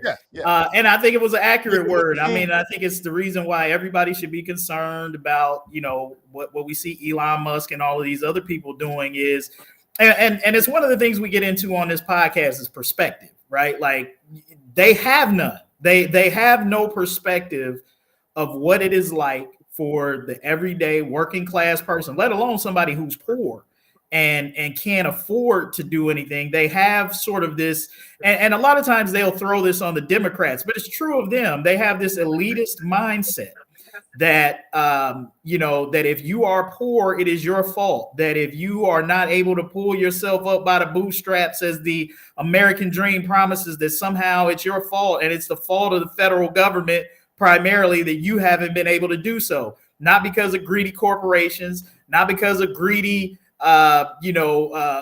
provosts or university presidents or people who are at the top who are just trying to get as much of the bag as they can possibly get, at your expense and exploiting people. It's your fault.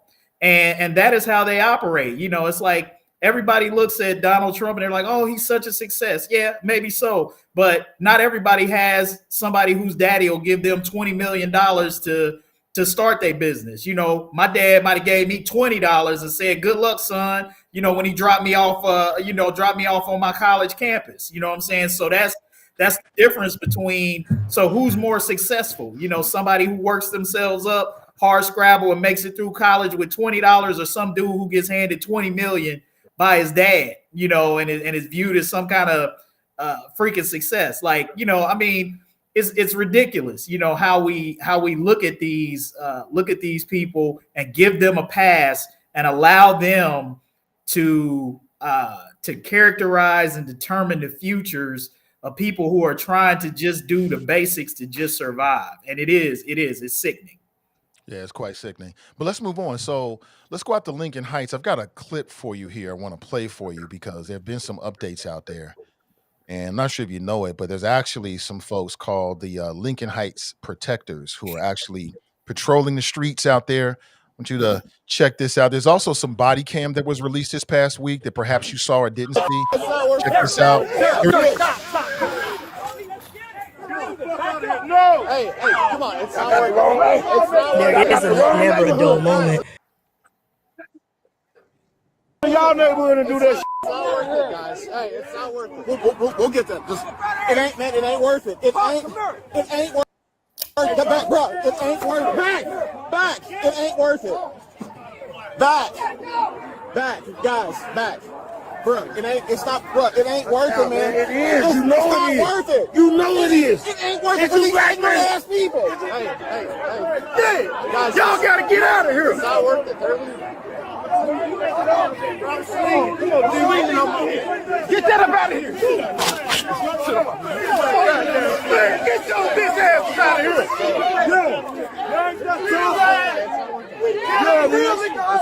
You're out here.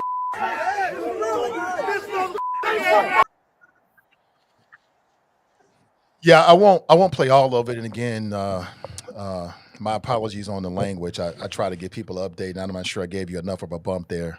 I do recognize people might be in some sensitive places or with your children, and hopefully, hopefully there's no problems there. But yeah, there's a lot of questions coming out of Lincoln Heights. I mean, people are pointing fingers at the police department, Lockland and Evendale, saying that. And I read a report that there were actually these white supremacists had actually stepped on school grounds, but the people inside the school were not notified, or at least they weren't notified in a timely manner. There's a lot of questions about why people weren't arrested. Perhaps this group had committed some kind of crime, some kind of offense. And a lot of black people, and I think justifiably so, are like, hey, listen, when it comes to us, if you jaywalk, all of a sudden you got 2 or 3 charges, right? So where were the charges in any way, in this case? But just want to get your thoughts on what you may have seen or heard in the past week, and kind of where we are now. I reached out to Durance, but he had, and condolences to him and his family. He had a death in his family that he was aware of this morning. So he's not able to be with us. Thoughts and prayers with him and his family. Just to give us some insight. Perhaps we can catch up with him next week or the week after that. But what's your take and what's your thoughts about what's been happening since last week in Lincoln Heights? Well, I'll just start out by first saying I noticed you slipped in that Alicia Reese clip. I know that was a jab. It wasn't, bro. It really wasn't. It was a mistake on my part. I couldn't let that go. That was it wasn't. That was fun. No, I mean, I agree with the community. I think that there are that they deserve answers. I think that the Evendale Police Department should give an accounting of their handling of that situation, why they handled things in the way that they did, and provide a full accounting to the community and those who are concerned. I think they deserve nothing less than that. And if they feel like they did the best they could, or they followed the law or whatever, then that needs to be what they say. And then the people need to come back and address that accordingly in whatever way they feel that the situation is remedied or rectified. I think, I'll give the Lincoln Heights community a ton of credit, in terms of the way that they're stepping up in the aftermath of this, not only to protect their community, but to continue to pursue answers in the wake of it, and how they've sort of rallied around each other. I hope that, as we talked about on the last podcast, that this is not that this is an unfortunate teachable moment for us, and not just a moment, but more of something that can formulate into a movement where that community who's come together around this very negative situation can stay together, around other situations that, are important to and will benefit that community. Because as I made the case on the pod the last time, look, racism is nothing new. The neo-Nazis parachuted in. They may or may not be back, but there are a lot of issues that, relate to race and neglect and things of that nature that exist in that community that extend beyond the neo-Nazi protest there that folks, I'm hoping folks in Lincoln Heights will continue to stick together and fight for. So hats off to that community for doing what they're doing. Hats off for the commissioners, Reese and Dumas, who made clear, that they wanted to see answers as well. I know there are a lot of, law and order, law enforcement defenders who were probably a little bit who felt the commissioners were probably a little bit unfair in terms of the way that they came at, maybe the Evendale Police Department. But you got to understand, like that's their people; those are their constituents. That who voted for both, both of those commissioners and who they represent, and so they're standing up for their constituency and speaking with the voice of what their constituents are speaking with, which is what I think good representation should do. So we'll see where it goes. And I think a lot of these individuals have been doxxed. That means that their identities, and in some cases, like where they work, has been revealed online. And usually, I'm against doxing. But when you're doing do something like this, I mean, it comes with the territory. You put a mask on, and you're gonna march with a swastika. You know, I don't want to say whatever happens to you, but I kind of feel like whatever happens to you happens to you. In the clip I played for you, and I admit it wasn't the best clip, but in that clip, you can hear a face off, a clash between what appeared to be law enforcement. I'm not sure if it's Lachlan or Evendale, I can't remember, and also some of the brothers from the neighborhood. And they kept saying, "It ain't worth it. It ain't worth it." And I get it. I don't want to see any of them brothers get locked up. I don't want to see any of them brothers get shot. But there's a part of me that's like, nah, it is worth it. It is worth it. Sometimes you got to meet fire with fire. But I'm glad that things went down the way they did. I'm glad nobody got shot. But when you make a move like that in a neighborhood like Lincoln Heights or any neighborhood, you kind of get what you get. Whatever comes with that comes with that. Like when you get out the U-Haul truck, which I understand is illegal. Once you get out the U-Haul truck and you want to stand in that neighborhood, it becomes a magnet. You're drawing people in. It's almost you're daring people to say something, right? Mm-hmm. And then there's some people, some brothers, sisters, that's just got a different constitution and they ain't having it. They ain't gonna let it stand. You're just not gonna do certain things in front of them. And so, I was very happy that nothing really went down. But I'm honest with you, there was a part of me that wanted to see one of them brothers just fire off on them a few times and let them And know. and Nathan, I think all of us feel that same way, and again, going back to last Tuesday's pod when we were talking about this, and I was making the argument about not getting into violent altercations. No, it was a And good point, bro. I'm yeah, glad you made that point. It needs to be said over and over again. I'm yeah. making that point And I too. don't make that point not because I don't feel it. Like you said, I mean, like, hey man, it would have felt good to see, just somebody shut them up in that type of way. But whenever I come with that kind of take, it's because I know, like, let's just say if the brothers from the neighborhood had got to them before the police got there, and there's a melee and there's a brawl coming on, and police pull up on that. Like from what I know from my history is people who look like us are going to suffer in that situation. They're going to 100%. suffer in that. They're going to suffer in that situation, and so that's always where I'm coming from, because I'm always going to be coming from the standpoint of I don't want to see people get hurt, particularly people who would have been fully justified in their outrage, in their anger, in their retaliation towards what was happening. But that's not the way that the story would get told. And that's most likely not the way those who would get arrested and hurt in that situation, how it would turn out. So I always come at it from that standpoint. Not that I don't feel the anger, not that I wouldn't love to see somebody get popped in the mouth too for that. But it's always coming from the standpoint of I know how these situations 9 times out of 10 turn out. And that's where I kind of understood. Like I wasn't sure whether that was a brother who was talking to the brother saying it's not worth it or whatever it is. But I understand where that's coming from, because in the grand scheme, it's not worth it. It's not worth the possibility of you getting killed and injured over some fools standing on the bridge saying some crazy stuff. Like there's so many negative things that can come to that can happen, that say that one moment of passion of busting somebody else in the mouth is not worth the risk of everything negative that could come from that, no matter how good it might feel in the moment. Yeah. I feel you. Phil, any thoughts? Well, I kind of disagree with Kevin to some degree in his praise of the 2 I county figured you would. commissioners, because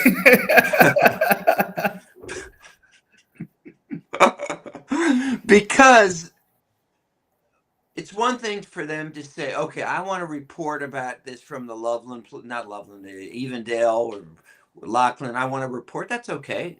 Give us your. But I recall some of their comments was, why did the police arrest those guys? Why didn't they arrest them? And if you're going to say that, you got to say what law they broke. Okay. If they say, hey, the video shows that they did this and that's illegal, I don't have a problem. But I didn't hear that.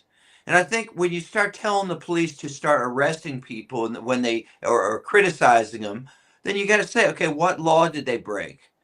And you know what this whole thing brought to mind, and actually I think it may have been mentioned in one of the articles.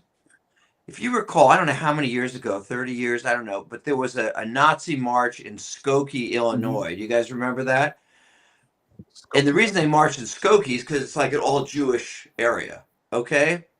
And I remember that the ACLU defended those Nazis. And I'm probably guessing that a number of those lawyers were Jew. In fact, I know they were Jewish, and they were defending these Nazis. Okay. And I think in a way that is a great reflection on what it means to have a First Amendment. You guys have heard this before, but they always say the test of free speech is not with somebody you agree with, but somebody you are 100% in disagreement with. And by the way, it's kind of an aside, but I think it's very sad. I don't know if you guys are aware of this. The ACLU recently changed its policy. Its policy used to be any speech, they're going to defend it, okay? But they then, a couple of years ago, changed its philosophy, say, if we strongly disagree with it, like it's opposed to what we believe, like a racist or a Klan or a Nazi, we're not going to defend them anymore. I think that's a very, very bad change and disappoints me. I've always been a big fan of the ACLU, but I think we all have to keep in mind that free speech is most relevant when it's being stated by some people who we despise and we despise what they're saying. Yeah, I agree. Yeah, I agree with a lot of what you said. And what you said about the commissioner's response was a fair criticism. Here's what I would say. Here's what I would say about that. Yes, as an elected official, and I've said this, I say this is one of my criticisms of Trump and other things, is that when you are in that position, I do believe that you have a responsibility to be less cavalier and less reckless with your language than the average person. You know, the average citizen can say whatever. I think when you are an elected official, you have an obligation to meet your words a little bit better. So fine tuning your point, I'm not going to be critical of them of saying, why weren't there arrests? I will agree with you in this aspect. They should have put some more meat on it. They should have said, hey, why weren't there arrests for these guys riding in the back of a U-Haul, which is illegal, right? That, like, nailing down the specific things that they thought were violations of the law and saying why they felt like there should have been some arrests made there. So I'll agree with you in that point. They could have been a little bit more responsible, a little bit more detailed and specific in their comments, but I'm not going to knock them again for standing up for or standing on what they're hearing from their constituents and the people that they're representing, mirroring their outrage, frustration, and okay, but there's a point there I'll disagree with, Kevin, because you said, and I meant to say this, you said, hey, you know, they were reflecting their constituents. Well, I would say that the whole problem we have with especially people in my party and the people, Republicans in Congress, is they are reflecting their constituents. But what they're saying, as we all probably would agree, is incredibly hard. Yeah, but Phil, I don't think there's any comparison. I don't think there's any comparison. I don't think you can compare. I don't think you can compare a community that's been subjected to a racist attack to standing on what the constituents of MAGA are saying. If the people of Lincoln Heights were saying crazy stuff that was off the chain, I might agree with you. But you're talking about people who are talking about justice, who are talking about being the victims of Yeah, a racist attack. I'm okay with that. I just when I felt you were say saying that it was okay to reflect what their constituents wanted. what your constituents are standing for, I'm going to back an elected official when they're standing on a point of righteousness or justice or what's right, regardless of any time. Now, if you standing on something crazy, like if they had got up and said, I'll buy if that. they had got up and said, yeah, they should have whooped they bloop bloop bloop and all that kind of stuff, I would have been much more critical of that. Even though I could have understood it, I would have said that's probably not something that your county commissioners should be saying or encouraging. Even if subconsciously I might have said, but it's not a right thing to say. So I think them standing with the constituency was on the side of justice and righteousness. All right. In that case, I don't have a problem. For me, people have made something out of the fact they were in a U-Haul. But to Nat's point, what concerns me is the fact that, or the possibility, I don't know if it's a fact, allegedly that these individuals had weapons on the school ground, which we all know is a no of the highest order. And again, I don't have any specific cases, but one can only wonder how many brothers, have been locked up and incarcerated because they were selling dope on the school ground and/or had a weapon on them on school grounds, and prosecutors threw the book at them. So when people in Lockland and people in Lincoln Heights are like, Lockland, Evendale police, look at this violation. At least on that case, it could be many of them. I'm thinking that should be fully investigated. And if I have a child in the school and somebody's doing a white supremacist protest and they're armed, I should get a phone call. I should get a text messages. I should get something to let me know, what's happening with my child. And to my knowledge, that didn't happen in this case. And I think there's a lot of questions that people have, righteous questions, very serious questions. It's only going to make the Evendale and Lockland Police Department better. They shouldn't resist this, right? Because I know how it is. Whenever you're criticizing police, they automatically resist it and they say, look, you don't know law enforcement. Let us regulate ourselves. I get it on some levels. They are right. But on some levels, they're wrong. And, hopefully Lockland and Evendale Police Department will respond accordingly. And hopefully this has the ability to not only make them a more effective law enforcement agency, but perhaps, and I know I'm out on a limb with this, but perhaps, possibly, it could, be a road to perhaps an even deeper and better relationship with Lincoln Heights if all of this is handled correctly. Lots of ifs and buts, I know, but that's just an opinion I wanted to share with you. Yeah, I think the difficult thing about it is, and I think this is true in a lot of cases, right? Is it's tough to evaluate an individual situation within the framework of that situation and not bring in a whole bunch of history, past experiences, feelings with it and everything. Because what we began to do is we say, well, if this had been black, or if this had been this type of thing, police would have handled it this way, or they would have handled it that way, versus just saying, okay, let's look at this particular situation and these set of circumstances and just evaluate it on that alone. But it's like we bring a lot of baggage to these conversations. It's hard not to, though, right? It's hard. No, I'm not. Yeah, I'm absolutely. That's what I'm saying. But that's what I'm saying, that's what complicates the conversation, is that we bring all of that into it with us. And to some degree, we have to acknowledge how sometimes that can skew an objective evaluation of where things are, right? Like I talk about this all the time, of recognizing what biases and things we bring into a situation already that impact how we view it. And I'm only saying this as just a point of thought, not a point of debate, just something for us to think about, because it's in every situation. Every situation is not the same as the last situation, but we always have this tendency to kind of try to, bring in what happens in different, this is how the police responded to the George Floyd protest. Because I just had this conversation with somebody the other day who was, in essence, kind of trying to defend the police response. And they were just kind of like, well, you kind of got to give them a break. It's like they were doing the best they could. It was like, it didn't like they saw that all of what they were saying was true. But all I could think about was, well, you had like you've had peaceful protests in Cincinnati before where police have fired tear gas and shot beanbag guns in the crowd, and innocent people who weren't doing anything were injured in those things. And it's like, well, why can't you get that sort of same sense of calmness and response or de-escalation in those situations that we kind of saw there on the bridge in Evendale? That's how I received it as a Black person.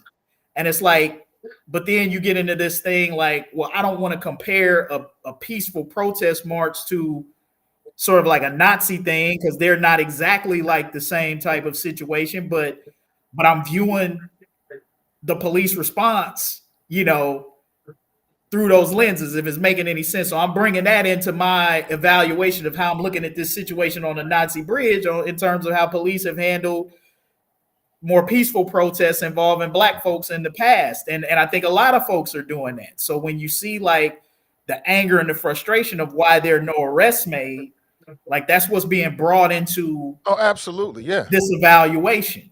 And on some levels, I feel like it should be. It depends on the situation. Like, there's a part of me that feels like it should be a part of the conversation, but I'm gonna leave that. Definitely a part of the conversation about police response, and right. How are they responding? An evaluation on their part to ask themselves why they respond in certain ways to certain situations and why they respond in other situations. Right. And that's why I say, Kevin, like if the Evendale and Lockland Police Department take this the right way, meaning they don't get all in they feels about what people are saying to them, and they're able to understand where this comes from. Like there's a history behind this, right? If they stay out of their feels and actually take this situation and say, hey, listen, I think we can do this better. Maybe we should do this. Maybe we should have a new, standing operating procedure when it comes to these kind of situations. That can strengthen those police departments, right? That they can definitely make them better with the next response and the other responses that hopefully don't happen that could happen in the future. I mean, I give the police the same break I give a lot of people. I give you that break. Mm-hmm. How you handle this is how you handle. Okay, I'm telling you, but now I'm going to judge you moving forward. Right. And I think that's fair in this situation.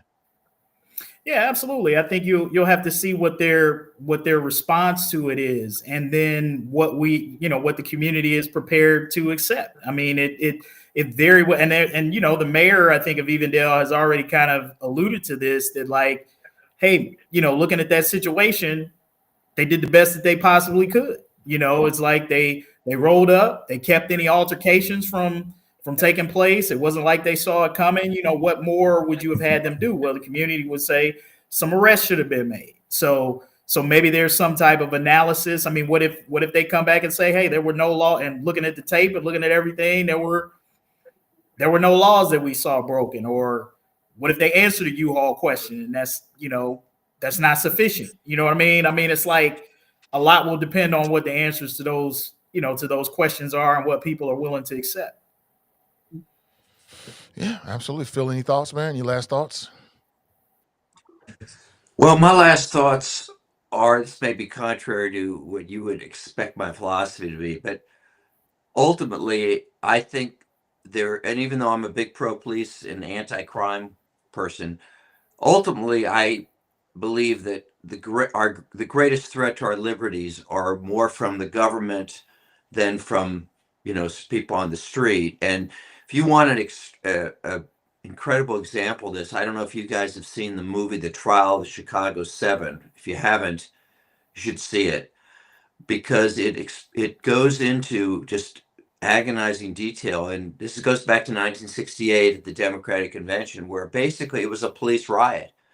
Thanks to the mayor and I guess the police chief, the police there literally just brutally beat up innocent law-abiding protesters. It was on a massive scale. And I don't say that necessarily happens here or around here, but I think it's something we all ought to be wary of, because it used to happen more frequently, but the federal government came in and put their eyeballs on it, Phil. That's what happened. But that's the Here we truth, go though. again.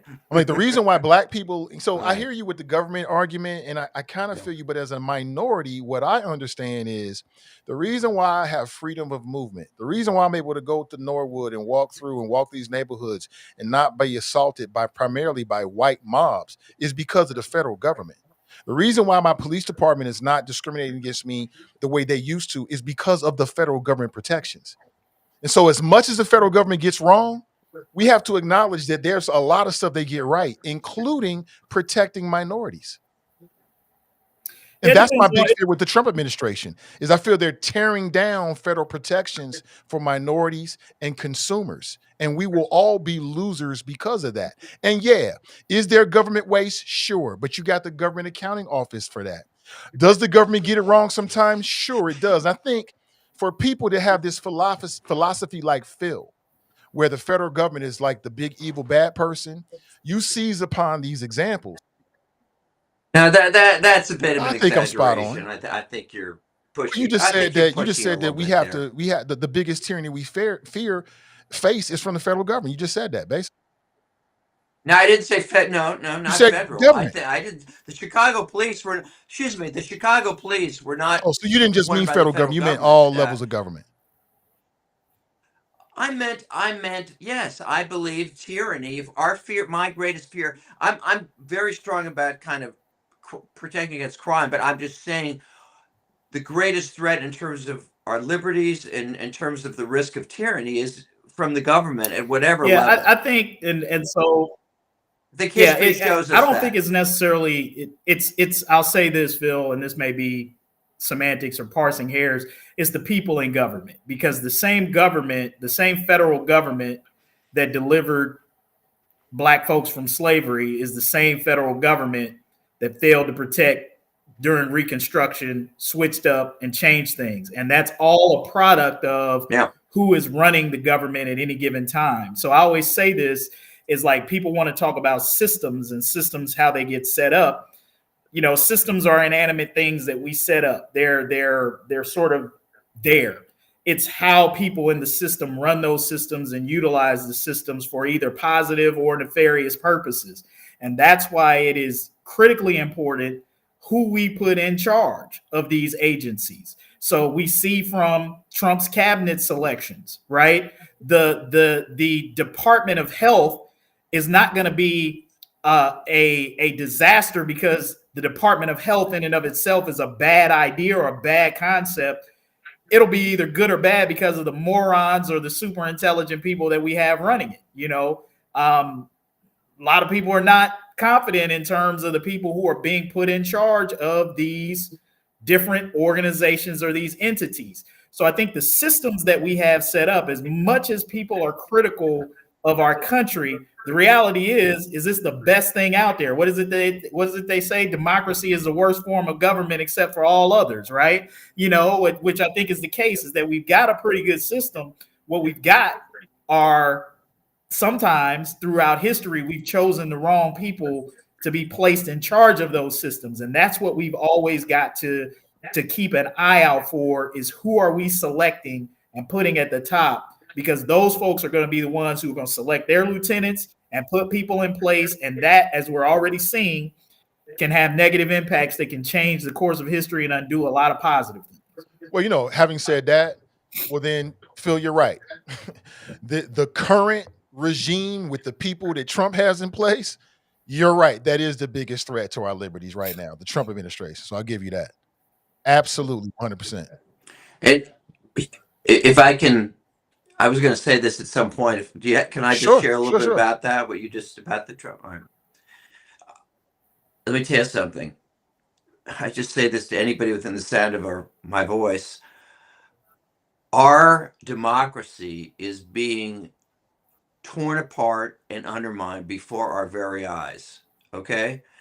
And I think some of these things that he throws out, like this silly thing about Gaza and he's going to build resorts there, I actually suspect that's a kind of a shiny object to distract us from what the real danger is. I'll give you a few examples. As you know, there is a purge going on now within the FBI and the Department of Justice.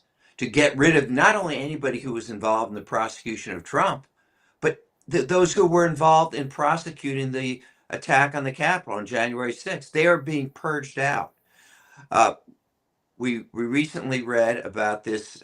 Interestingly enough, the U.S. attorney in New York City, who is, by the way, a conservative and one of the Federalist Society people, all right?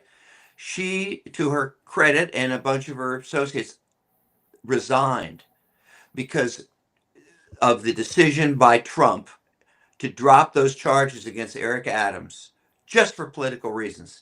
Because you know what? He wants to maintain. See, by the way, they dropped them without prejudice. And from a legal standpoint, that means they can reinstate them at any time. So you know what that means? That means that Eric Adams is now there Yep. to do Trump's bidding. Okay? I'll guarantee you, if they want an ICE raid on Little Sisters of the Poor, he'll be okay with it because he knows that at any minute Trump can reinstate those charges. That this is an example of our democracy, our rule of law being undermined. I'll give you another one. Everyone now who wants to become part of the any intelligence officer, they're asking them two questions. You guys familiar with this? Two questions. One is, did Joe Biden win the 2020 election? And two, was the January 6th attack an inside job? And the guys who don't, or women, whoever, who don't answer the right way, they don't get hired. This is what dictators do. We are experiencing what Hungary and other countries like this that were democracies, how they lost their freedoms because of these attacks on the rule of law. And I'll tell you the next one that's coming, though I think he may wait till after the midterms. I believe that at some point Donald Trump is going to basically say to the courts, and you see some hints of this, Vance has hinted at this, he's going to say, I'm not going to obey you. I'm not He's going on the to cusp of it say right what the now. hell you want, but I am not going to obey you. This is what's coming. And I'll tell you something. When that happens, our democracy is gone. Okay. Because basically the courts are supposed to decide what the law is. Okay. What it means. Once and it's all, as others have said, the Supreme Court is, and I think as bad as they are in the courts in general, they don't have their own police force. We have this understanding throughout our history that when the courts say something, we follow it. Trump, though, is a man of no principles, a man of no integrity, and who has no regard, respect for the Constitution whatsoever. There's no doubt in my mind that when at some point he's going to say, screw it. We're not going to follow the courts. And that is when our Well, let me say this, democracy is Phil. Like, over. we might disagree on a lot of stuff in terms of like the role of the federal government, but just having heard what you said, you see it too. That's exactly what is happening right before our eyes. And so, for a lot of folks out there that either don't vote on a regular basis, or maybe you kind of sit out the judicial races, now we're starting to see exactly the role of the courts. They are on the front lines of the defense of what the Trump administration is doing. A lot of those people, FBI agents, some of the folks that worked at USA Aid, they're now filing court cases and suing the Trump administration and also Elon Musk. Which only work Only if he works if he obeys them. obeys them. But keep your eye on what these courts are deciding and what happens next. This is a full-on assault, and that's what it's intended to be. This was the point, right? They want to remake the federal government, destroy it. And again, I know that's your philosophy, Phil, but it's going to hurt a lot of people. We are going to learn, if they're successful, we are going to learn just how important the role of the federal government has been in our lives, right? In ways that we don't even know. Well, In ways we don't even know. Well, Nathan, I would just say that the federal government under Trump may end up taking a very activist role, but you know what it'll be? It'll be the FBI who will be his secret, Oh essentially yeah. his secret police. They'll be active, okay, but they won't be active in protecting the law or the Constitution. They'll be active in protecting Donald Trump. That will be it. And what is you guys brought up the cabinet picks. Not only are they unbelievably unbelievably unqualified. Every one of them. Okay, they're unqualified as can be. But the only test for them has been loyalty. Has been loyalty. And to watch the people in my party in the Senate who know better approve or confirm people like Hegseth, who's a drunk, an adulterer, and an incompetent, and people like Robert Kennedy, who is a wacko. Okay, maybe he's against processed foods. I'm okay with that, but he's every legitimate person in the medical profession says he is dangerous. And Tulsi Gabbard, by the way, who's close to being a Russian asset, because do you know that in Russia this is before this she's been a hero there for years. They show video of her on their news and say, "Oh, this is a great person for us, and this is the person who's head of our intelligence services." Okay, and so I guess we're just agreeing that I think that we are going through a time, and we're going to wake up someday, and a lot of people who voted for Trump or support him or refuse to speak up are going to look around and say, "Oh my gosh, what did I do? What happened?" They won't say that, Phil, until it lands on their doorstep, and that's the unfortunate part of it, because what they'll do, all of them will block and tackle, and they'll defend Trump for right now because they're getting from him the things that they believe that they want from him, and it won't be until the crosshairs get turned on them that they will have that epiphany moment. Now, there are some people who are already getting caught in his crosshairs who voted for him, who are expressing buyer's regret. But that's the unfortunate thing about this is you can't, some people are not going to accept it until it turns up on their doorstep, until a Russian tank is rolling down their street, until the FBI is tossing their house over because they're not. They've said something that goes outside the line of what Donald Trump has said. I mean, I know Nathan had this on the list of topics, and I don't even know if you'll get to it. But this is a petty man. This is a man who there's no slight, who there's no disagreement with him that's beneath his recognition of trying to get some type of retribution for. So he banned a reporter from the press corps for refusing to acknowledge the Gulf of America. Like they said they were going to still, in their story, they called it the Gulf of Mexico. Yeah. And now this reporter is no longer invited to be a part of the White House press corps. So this is a guy who does that type of thing.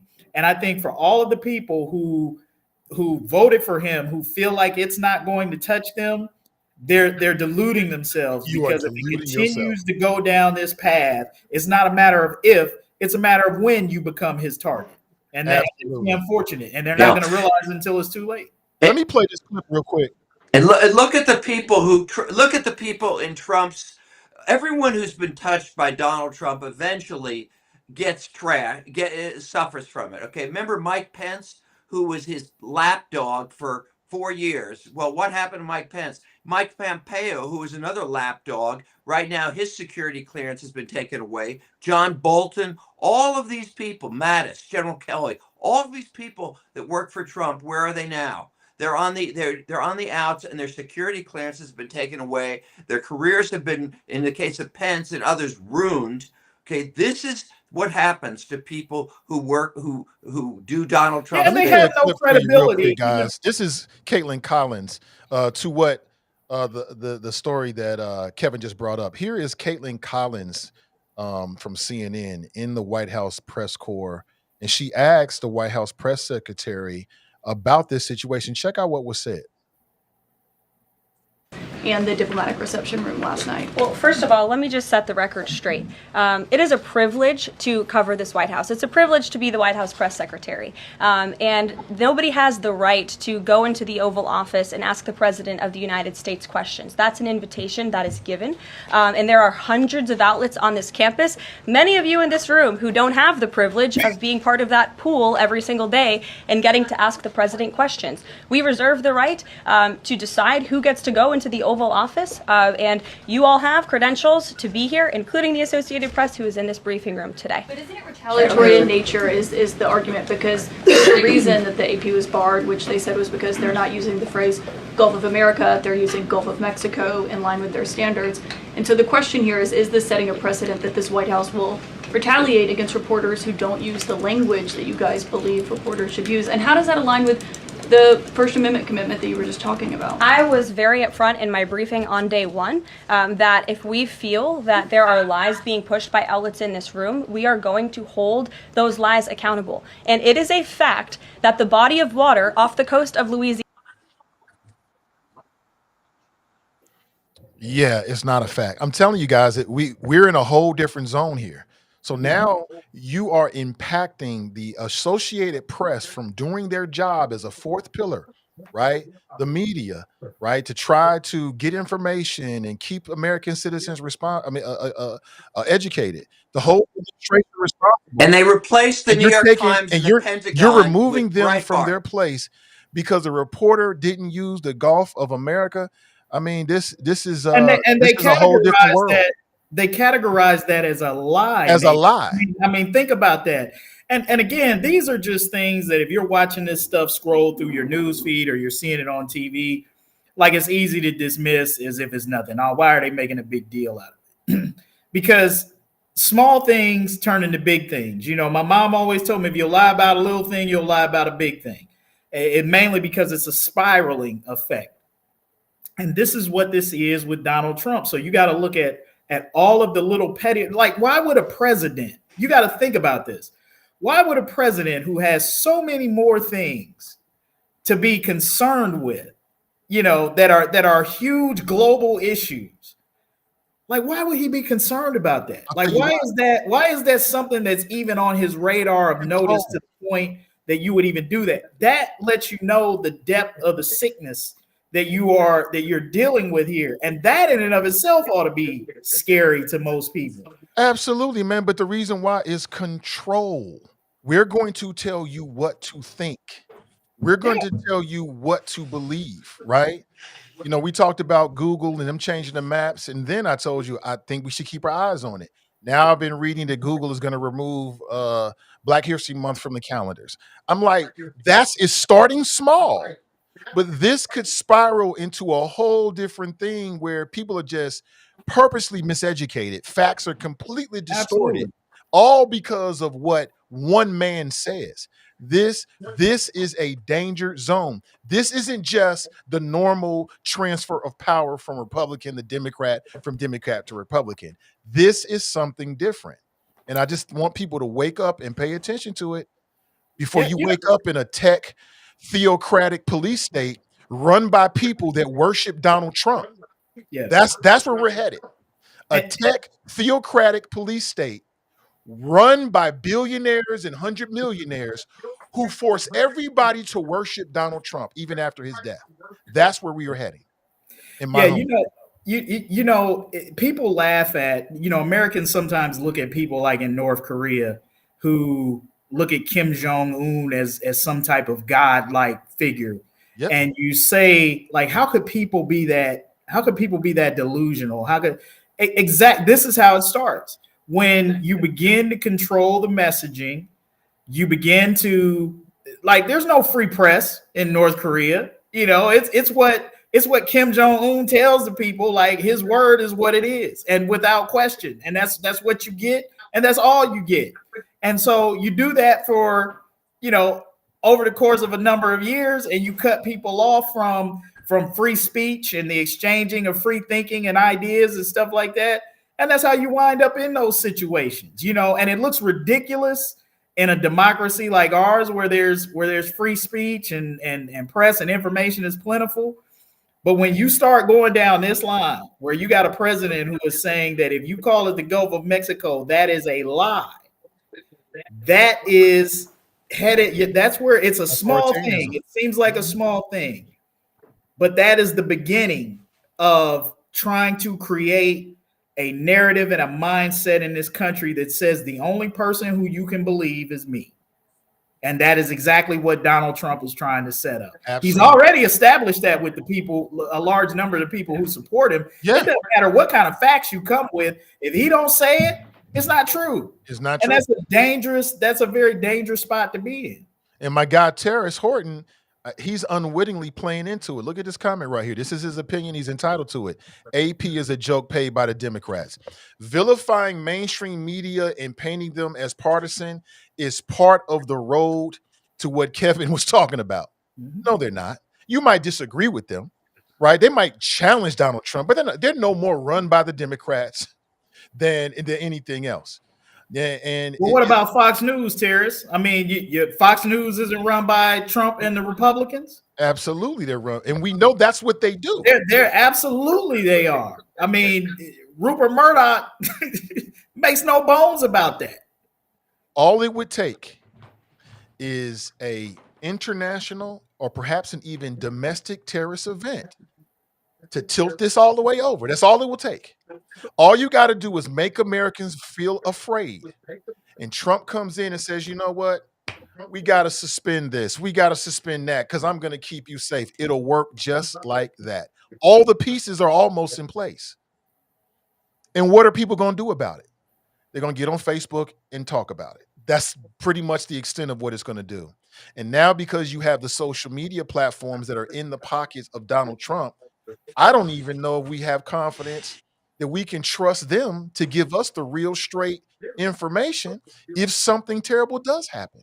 Or will it be skewed? I'm on Facebook and all of a sudden all these conservative Facebook groups are coming up in my timeline. I'm like, what is this? It's like every day I'm blocking 3 or 4 of them every time I get on Facebook. Well, that's because Mark Zuckerberg has changed the algorithm so all these Republican groups and pro-Trump groups are getting mass visibility, just like on X, just like on TikTok, just like with Google. Guys, what's left? But you know what, Nathan? You talk about this. You talked about this on a lower scale about, not watching the Super Bowl, right? Like at some point we have to make those of us who are concerned about these things and are serious about these things have to be able to wean ourselves off the crack pipe. And what I mean by that is if you see where if you see where Meta or Facebook, whatever you want to call it, if you see where these social media engines are going and what they're doing, you have a choice. We are the ones who choose to continue to frequent those platforms, hand over our personal information and all of that stuff to them, and continue to engage in those processes while also criticizing them at the same moment and say it's ridiculous what they're doing. Then if that's the case, what you got to do, and if enough people in mass feel this way, move to a different medium.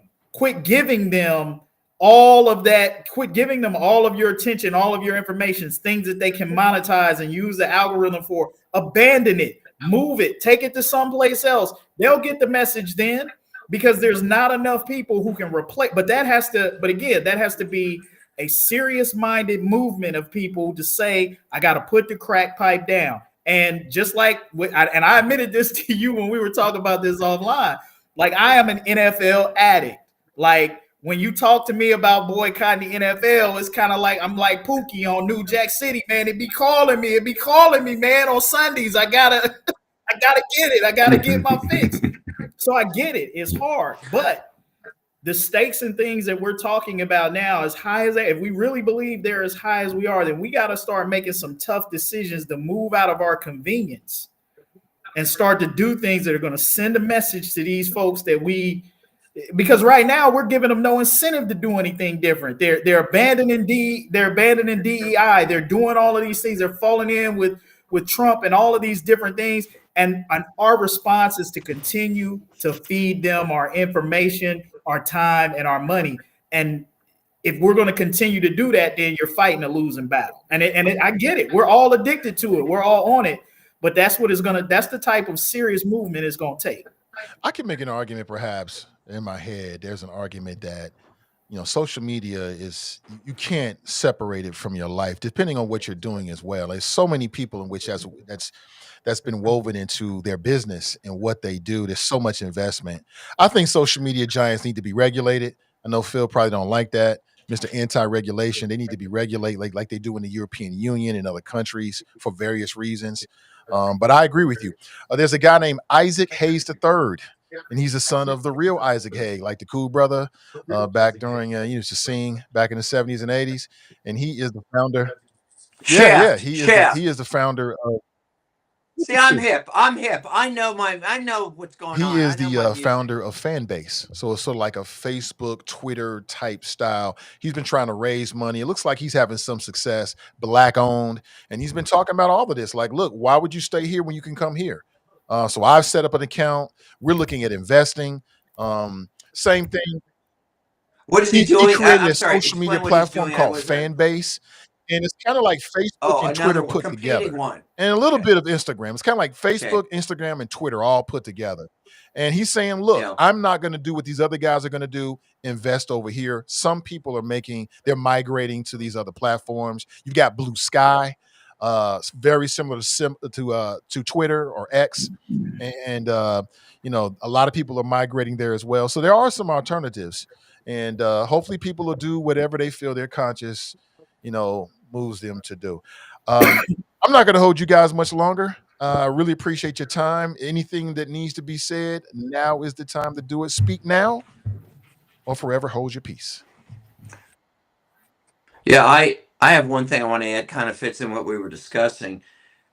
We don't talk about international stuff that much on this show, but I think it's important to see that Trump is slowly aligning our country with authoritarian governments.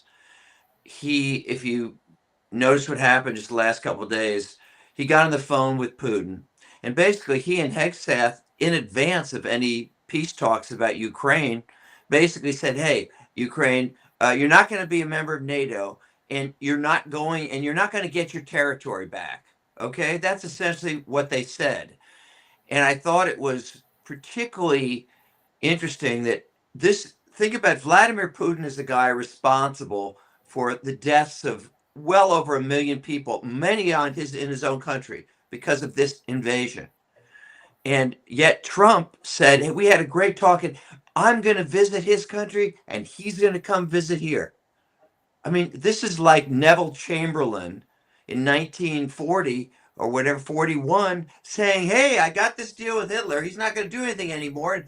And plus, come on over to England, Adolf, and we'll welcome you here." This is the corollary internationally of what we've talked about domestically. He is aligning us with dictators. Okay? Ukraine is a democracy. It is an ally and a democracy.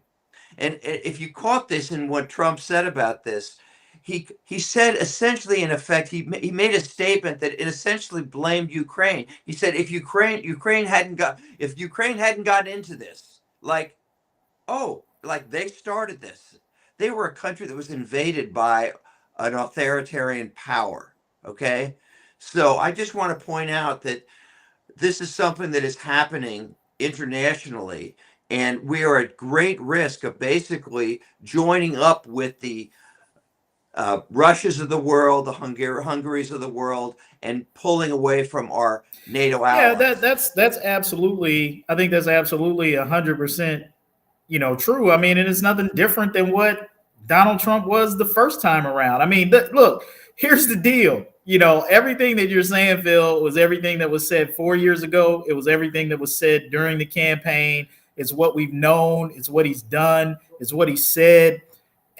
And people still voted for it, right? Like that wasn't a deterrent. Like the whole, hey, you're on the Putin side of things was not a deterrent to 77 million Americans who thought that was a good idea for us to be in bed with Russia. Look, one of the things I will say about the Ukraine situation, and I'm loath to give Donald Trump any credit on anything, but I do think that there is some reality in terms of what he was saying about, look, Ukraine was not going to and is not going to recapture any of the any of the lost territory that they lost to Russia. We're not going to get involved in the conflict to the point that Ukraine's not going to, they're not able to do it on their own, and we're not going to get involved, and neither is Europe, to the degree where we're going to take back any of the land that Ukraine has lost. I think, what Hegseth and Trump have said is what many have said behind the scenes, but wouldn't say aloud,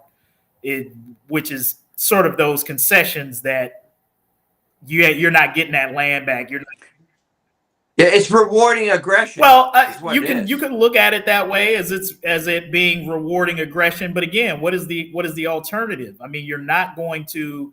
The reality of the situation is they're not going to reclaim that land, so there is no reward. It's already taken. The only way you're going to get that land back from Russia is U.S. involvement or European involvement and putting troops in the fight against Russia. And the reality is America isn't doing that. Europe isn't doing that. And so, yeah, you can look at it and say it's rewarding, but the reality is ain't nobody from anybody other than Ukraine putting troops on the ground to get that land back. So the reality of the situation is that, unfortunately, as unfortunate as it is land that is lost to those people. But that's the misdirection, though, right? Huh? I said that's the misdirection when it comes to Ukraine, right? Because, while that may be true and it remains to be seen, from our standpoint, strategically, we win as long as Russia continues this conflict with Ukraine because we're draining their resources. Sure. And I think you've made this point before.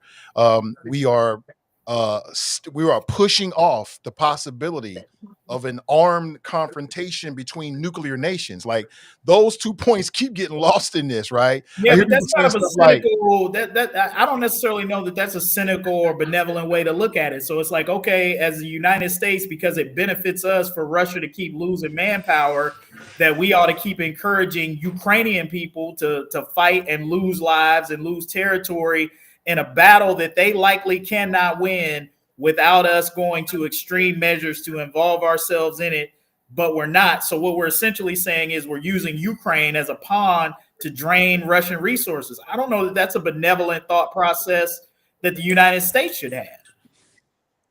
Well, let's compare Biden's approach to Trump's, all right? And let me just say something. Words matter. Biden, to his credit, made it very clear that what Putin is doing is no different, really, than what Hitler did in World War II. Biden called him out on it, and to his credit, organized pretty much a massive group of allies to fight, to stand against that. Maybe they didn't put troops, but they sent money and everything. He called Putin out for being an aggressor and a dictator, okay? Words matter, okay? He stood up for what was right and true. Trump, on the other hand, is negating that. Think about it. When you invite before he's invited any of our allies, by the way, he's inviting Putin as if he's a friend to come to our country. He is his friend. We're going to give him a big welcome. He may not be America's friend. We're going to give him a big welcome. We're going to give him a big welcome. And I'm going to go he says, I'm going to go to Russia. Like, oh, we're buddies.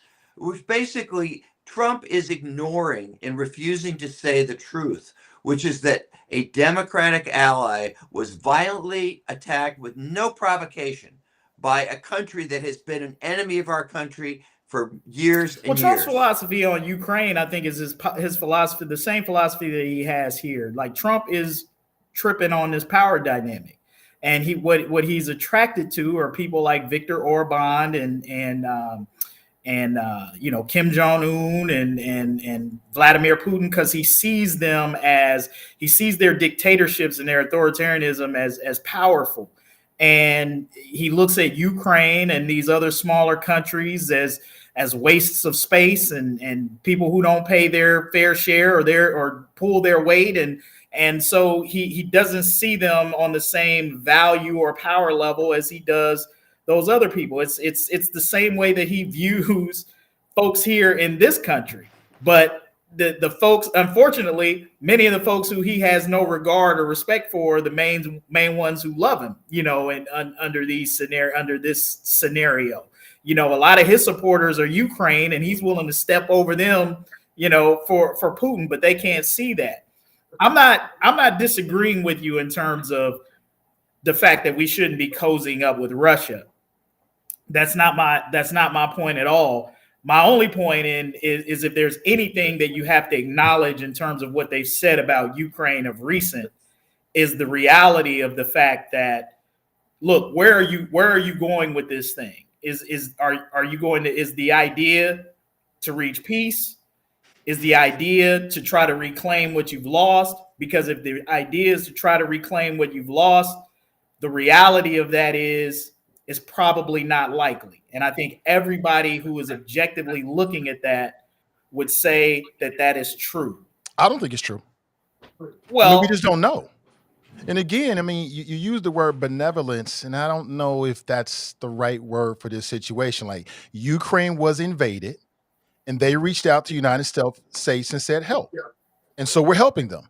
And we have multiple interests, right? Our interest is to help our partner, but our long-term U.S. foreign policy, right, it may not be aligned with what anybody else thinks it should be. Our long-term policy is to prevent the rise of the Russian state as a power on an international stage, and also to prevent a direct conflict between us and also Russia. So is Ukraine a proxy? Absolutely it is.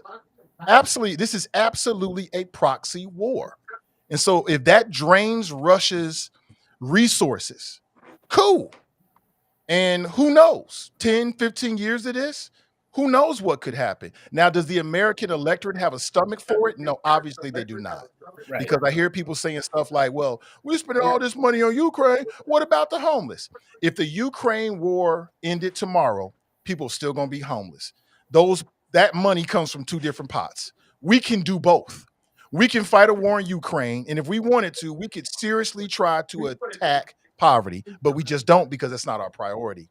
But the politicians, primarily Republicans, have been very successful in positioning the conversation like that. And it makes a lot of American voters think like, well, no more war. And I get it.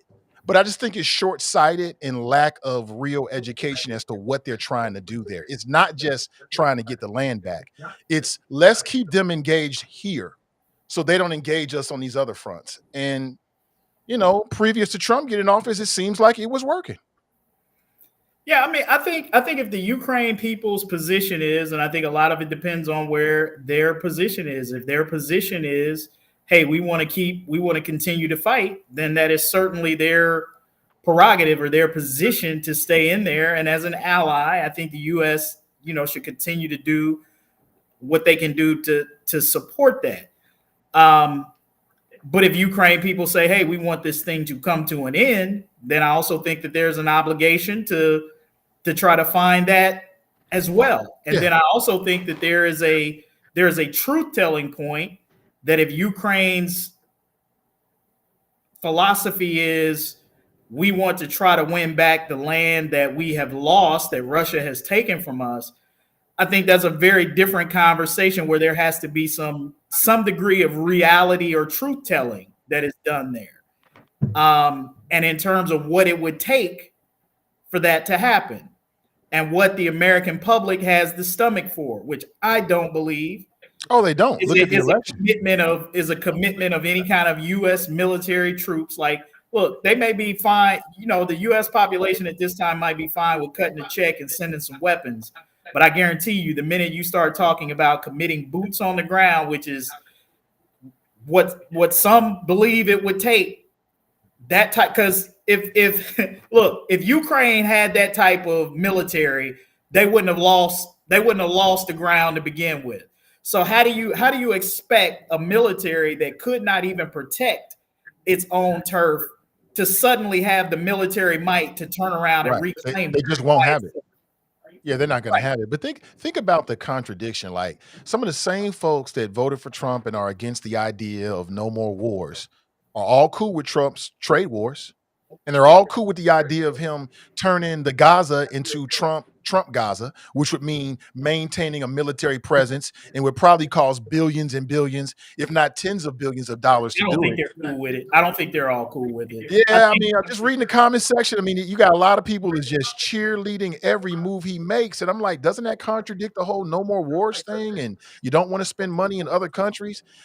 It's really hard to predict and nail down what these Trump supporters actually believe, because it seems to change whenever Donald Trump's opinion change. Like if Donald Trump changed today and said, you know what, we need to fight with Ukraine, every last one of these MAGA folks would be like, Oh you know, yeah, we need to absolutely. fight for Ukraine. And so Yeah. it's like, it's really hard to predict what these individuals really believe in, because they're so caught up with the cult of Donald Trump. It's whatever he thinks. Yeah, yeah. I mean, and that's absolutely the scary part of it. But that's why I think like those of us who are not a part of that sycophantic culture, you know, owe more to, you know, sort of our homework, our research, our analysis to try to, you know, really kind of take a look at it. And that's why I try to say, like, you know, everything that he says on some of these things, like, you know, if we want to get into the tariffs and the trade war conversation as well, you know, if you listen, I'm not saying his logic is going to bear out to actually turn into facts, but if you listen to him actually kind of explain his thought process behind sort of the tariffs. So it's sort of like, hey, some of these countries were charging United States businesses that were importing their goods into their country such high tariffs that part of the reason why they started building factories over in places like China and in these other places, because they raised their tariffs so high that American companies moved their companies overseas so that they didn't have to pay those tariffs to ship their products into those countries. Which of course is not the case in many cases. So by and large, he flips that around. This is his line of thinking. Again, I'm not saying that this is how it's going to bear things out, but if you want to try to follow his line of logic of why he thinks this will work, is that okay? Let's flip the script. So we're going to charge them what they charge us, and we're going to put the tax on them. And so maybe now they will adopt the same philosophy that American companies have adopted, and they'll either lower the tariffs for us, or they're going to start building factories, you know, here in the United States, so they don't have to pay the high tariffs just like we have to pay it off. Now, again, I'm not an economist or anything. I'm just listening to the logic of how he explains it, and it would seem on some level to make some degree of sense. Now, that's not to say you're gambling, you're betting a lot that's going to be the outcome that comes out of it. And he started to acknowledge more, which he didn't admit in the beginning, that yeah, there's going to be some short-term pain behind that. Americans might have to take it on the chin in terms of some prices, but eventually it'll level out and it'll equal into jobs or whatever. We'll see. That's the argument that he's making and the gamble that he's taking. Yeah, I hear it. I heard the logic. There's so many problems with it. I won't get into it now. I suspect we'll probably have a conversation in the future where we can talk more about it, but I will not hold you gentlemen anymore. I really appreciate you. Phil, thank you for taking these arrows I have for you today, bro. I'm shut up, but I'll pull them out gradually. Absolutely. Be ready for next time. And Kevin, always a pleasure, man. To the listeners, thank you so much for being with us. We really appreciate you. Have a great Friday. I hope you have an awesome weekend. Hopefully get a chance to spend some time with your family or your loved ones, relax. So many heavy things going on. So hopefully you can find some space to just kind of unplug from all of this craziness and in some cases, some very scary and real stuff. Unplug for a little bit, maybe plug back in, maybe on Tuesday at 1 p.m. We'll be back. The next episode of Hot Mic. We really appreciate you. Have a good weekend, everybody, and we'll talk with you soon. Thank you. Take it easy. Thank you, Nate.